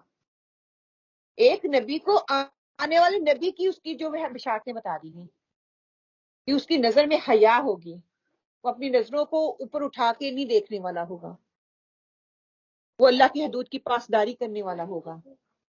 اور اس سے پہلے دیکھ لیں جب دعا کی جا رہی ہے تو کیا کہہ رہی ہیں کہ مجھے پاکیزہ اولاد عطا فرما. ہم کیا کہتے ہیں مجھے بیٹا دے، نیک ہو یا نہ ہو، کبھی دعا ہی نہیں کی. تو وہ کہہ رہے ہیں کہ پاکیزہ اولاد عطا فرما، بے شک تو دعاؤں کا سننے والا ہے. پھر مریم کی ماں نے جب یہ دعا کی وہ کیا کہتی ہیں کہ جب بچی کو جنا تو کہنے لگی اے پروردگار مجھے تو لڑکی ہوئی ہے، اللہ تعالیٰ تجھے تو خوب پتا ہے کہ کیا اولاد ہوئی ہے، لڑکا یا لڑکی، لیکن میں اس کو شیطان مردود کی پناہ میں دیتی ہوں، تیری پناہ میں دیتی ہوں شیطان مردود سے. جب ہمارے بچے پیدا ہوئے، چلو وہ تو ٹائم نکل گیا، اب ہمارے آگے بچوں کے بچے آئیں گے، تو ہم کیا کرتے ہیں، ہماری بھی یہی دعائیں ہوتی ہیں. ہم بھی ان کو یہ کہتے ہیں کہ اللہ تعالیٰ ان کو شیطان، پہلے تو جب ہم وہ تعلق بناتے ہیں ہمیں دعا سکھائے گی، ہم وہ نہیں پڑھتے، ہمیں وہ پتہ ہی نہیں ہے. پھر جب یہ بچہ آ جاتا تو پھر بھی ہم کہتے ہیں کہ اللہ تعالیٰ اس کو شیطان سے بچا کے رکھنا، اس کو غلط راستوں سے بچا کے رکھنا. اپنی نظر اور نگہداشت تیری نظر میں اور تیری نگہداشت میں دیتے ہیں. جب ہم اس معیار کی نگہداشت اور نظر کو کریں گے نا، آؤ کا فرق رکھتے ہوئے اللہ کی نظر میں دیں گے، تو پھر کیا ہوگا؟ اللہ پھر نگہداشت کرے گا نا. کہ ہمارا تو وہ لیول ہی نہیں ہے. ہمیں تو وہ بیٹا ہو گیا تو دنیا کی بہاریں مل گئی، تو اس کے جیسی تو کوئی دولت نہیں. بے شک اس کے جیسی بچوں جیسی کوئی دولت نہیں ہے دنیا میں، لیکن ان کے لیے دعائیں کرنا، ان کے لیے دعاؤں کو مانگنا اللہ سبحانہ تعالیٰ نے ہی ہمیں سکھایا ہے کہ مجھ سے مانگو، جو مجھ سے مانگے گا وہ کامیاب ہو جائے گا. پھر اس رکوع سے ہم نے کیا سیکھا؟ کہ رسول صلی اللہ علیہ وسلم کی اطاعت کرنی ہے. حدیث کی اہمیت سے ہم نے جاننے کی کوشش کی. جو اللہ تعالیٰ کی آپ صلی اللہ علیہ وسلم کی اطاعت نہیں کرتا وہ اللہ کی اطاعت نہیں کرتا، اور جو اللہ تعالیٰ آپ صلی اللہ علیہ وسلم کی نافرمانی کرتا ہے وہ اللہ تعالیٰ کی نافرمانی کرتا ہے. اتباع اور اطاعت کا فرق معلوم کیا. اللہ سے محبت، نبی صلی اللہ علیہ وسلم کی پیروی اور گناہوں کی بخشش جو ہے ہم نے مانگنے کی کوشش کرنی ہے. اللہ سے محبت ہوگی، آپ صلی اللہ علیہ وسلم کی پیروی ہوگی تو ہمارے گناہ جو ہے بخش دیے جائیں گے. اگر نہیں ہوگی تو گناہوں میں اضافہ ہوتا چلا جائے گا. اللہ کی محبت وہ غفور الرحیم ہے. نیک کام کرنے کے بعد، پوری کوشش کرنے کے بعد پھر کیا کرنا ہے؟ پھر میں نے اللہ تعالیٰ کو کہنا کہ وہ غفور الرحیم ہے. میری نیکیاں مجھے کہیں غلط فہمی میں نہ ڈال دے کہ میں جنت میں جاؤں گی. نیکیوں کرنے میں بھی کمی کوتاہی رہ گئی ہے، وہ لیول کی نہیں ہوئی جس طرح کی ہونی چاہیے تھی. پھر میرا رب غفور الرحیم ہے. اللہ تعالیٰ کی نہ نافرمانی، آپ صلی اللہ علیہ وسلم کی نافرمانی، نہ اتباع کا فرق، نہ مجھے اطاعت کا فرق، اور پھر میں کہہ رہی اللہ غفور الرحیم ہے. چتر بے محال کی طرح میں اپنی لگام میں نے چھوڑی ہوئی ہے، اور اللہ غفور الرحیم ہے. نہیں، اللہ پھر غفور الرحیم. نیکیوں کرنے کے بعد اللہ غفور الرحیم ہے. السمیع العلیم کہ وہ دعاؤں کا سننے والا ہے، نبیوں کو انبیاؤں کو جاننے والا ہے، وہ ہماری نیتوں کو جاننے والا ہے. انبیاؤں نے دعائیں کی، اللہ تعالیٰ نے ان کی سنی، وہ ہماری بھی سننے والا ہے. اللہ تعالیٰ ہی کا یہ قرآن پاک میں آتا ہے نا کہ اللہ تعالیٰ کہتے ہیں میں تمہاری شرط سے بھی قریب ہے. کوئی بھی کسی بھی حال میں مجھے پکارو. کسی خاص موقع یا کسی خاص محفل کو تلاش نہیں کرو، کسی خاص بندے سے جا کے کہنے کی ضرورت نہیں ہے. جب جس حالت میں بھی ہو مجھے پکارو، میں تمہاری دعا کو سنوں گا. پھر آیت نمبر 36 میں حضرت مریم علیہ السلام کی والدہ کی جو دعا ہے وہ ہم نے دیکھی. پیرنٹنگ کے اصول دیکھے کہ جب بھی بندہ کنسیو کرے اس کے لیے دعائیں مانگے، بچہ آ جاتا ہے تو اس کے لیے دعائیں مانگے، اور اس کے بعد پھر اللہ تعالیٰ کے اس پشتان کی پناہ میں اللہ تعالیٰ کی نگہداشت میں دینا ہے، اور اس کے لیے پلاننگ کرنی ہے، اس کی آخرت کی فکر کرنی ہے، اپنی آخرت کی فکر کرنی ہے، اور اس کے لیے پھر دعائیں بھی کرنی ہے. یعنی کہ دعاؤں کے بغیر ہی ایک دفعہ کر دی بس کام ہو جائے گا، بلکہ اینڈ تک دعائیں کرتے رہنا ہے. اولاد کی دعا ہمیں آیت نمبر 38 سے جو سکھا دی گئی. یحییٰ علیہ السلام کی خصوصیات یہاں پہ بتا دی گئی کہ وہ نبی تھے، صالحین میں سے تھے، نفس کو روکنے والے تھے. ہم اپنی اولاد میں کیسی صفات چاہتے ہیں یا آپ نے اور ہم نے فیصلہ کرنا ہے. جن کے بچے چھوٹے ہیں وہ اپنی دعاؤں کو اور زیادہ مضبوطی سے پکڑ لیں، اللہ سے دعائیں کریں، اللہ تعالیٰ ان کو اپنی نگہداشت میں لے لے، اپنی نگاہ میں رکھے، اللہ تعالیٰ ان کو برائیوں سے بچائے. اور اگر جن کے بڑے ہو گئے ہیں تو دعا پھر ایک ہتھیار ہے، ایک مومن کا ہتھیار اس کو کہا گیا. دعا مغز ہے، اپنی دعاؤں کو کبھی نہ چھوڑیں، کبھی بھی لیٹ نہیں ہوا. ہاں، اپنی غلطی کا اعتراف کریں کہ ہم سے غلطیاں ہوئیں، ہمیں خود اتنا علم نہیں تھا تو ہم اپنے بچوں کی اس طرح سے تربیت نہیں کر سکے. ابھی بھی لیٹ نہیں ہوا. آپ اپنے بچوں کے لیے دعائیں کریں، انشاءاللہ اللہ تعالیٰ جو اس کے لیے کوشش کریں، جہد کریں، اپنی نیندوں کو قربان کریں، ان کی صرف دنیاوی ضرورتوں کو پورا کرنے کے لیے نہیں بلکہ ان کی آخرت کو سنوارنے کے لیے. ان کے ساتھ ٹائم اپنا سپینڈ کریں، تھوڑا سا ٹائم لگائیں، ان کے ساتھ بیٹھیں تاکہ ان کو وہ احساس ہو. ماں اور بچے کا جو محبت ہوتی ہے نا، وہ احساس ہوگا تو وہ ہماری قدر کریں گے، وہ ہماری بات کو سنیں گے، وہ ہمارے طریقوں پہ چلیں گے. جب میں ہی اس کو وہ چیز نہیں دکھا رہی تو وہ کبھی سننے والے نہیں ہیں. پھر یہ کہ جب میں دعائیں کروں تو اپنے ساتھ ساتھ دوسروں کے لیے حریص ضرور رہیں، دوسروں کے بچوں کے لیے حریص رہیں، دوسروں کے بچوں کے لیے بھی دعا کریں. کہ کوئی پتہ نہیں، فرشتے کہتے ہیں نا کہ اس نے دوسروں کے لیے دعا کی تو اللہ تعالیٰ اس کے لیے ساری دعاؤں جو ہے اس کے لیے بھی قبول کر لے. اگر میں چاہتی ہوں میرے بچے کے لیے دعا قبول ہو تو میں دوسروں کے بچوں کے لیے کروں، کیونکہ میرا گھر تو اللہ تعالیٰ رحمتوں سے بھر دے گا، لیکن میرا گھر تو صاف ستھرا ہے. اگر باہر گندگی ہوئی تو میرے بچے پہ کوئی فرق نہیں پڑنے والا، وہ اسی انفلوئنس میں چلا جائے گا. باہر بھی اندر ویسا ہو اور اندر بھی ویسا ہو تو پھر ہی اس پہ فرق پڑے گا. کہ اس کے ساتھ جو ملنے بیٹھنے والے ہیں، اس کے جو دوست ہیں، اس کے جو ٹیچر ہیں، اس کی دعا کریں کہ اللہ تعالیٰ نیک و صالح استاد عطا فرمائے، نیک و صالح دوست جو ہے وہ عطا فرمائے. اللہ تعالیٰ ہمیں اس قرآن سے بہترین لینے والوں میں بنا دے.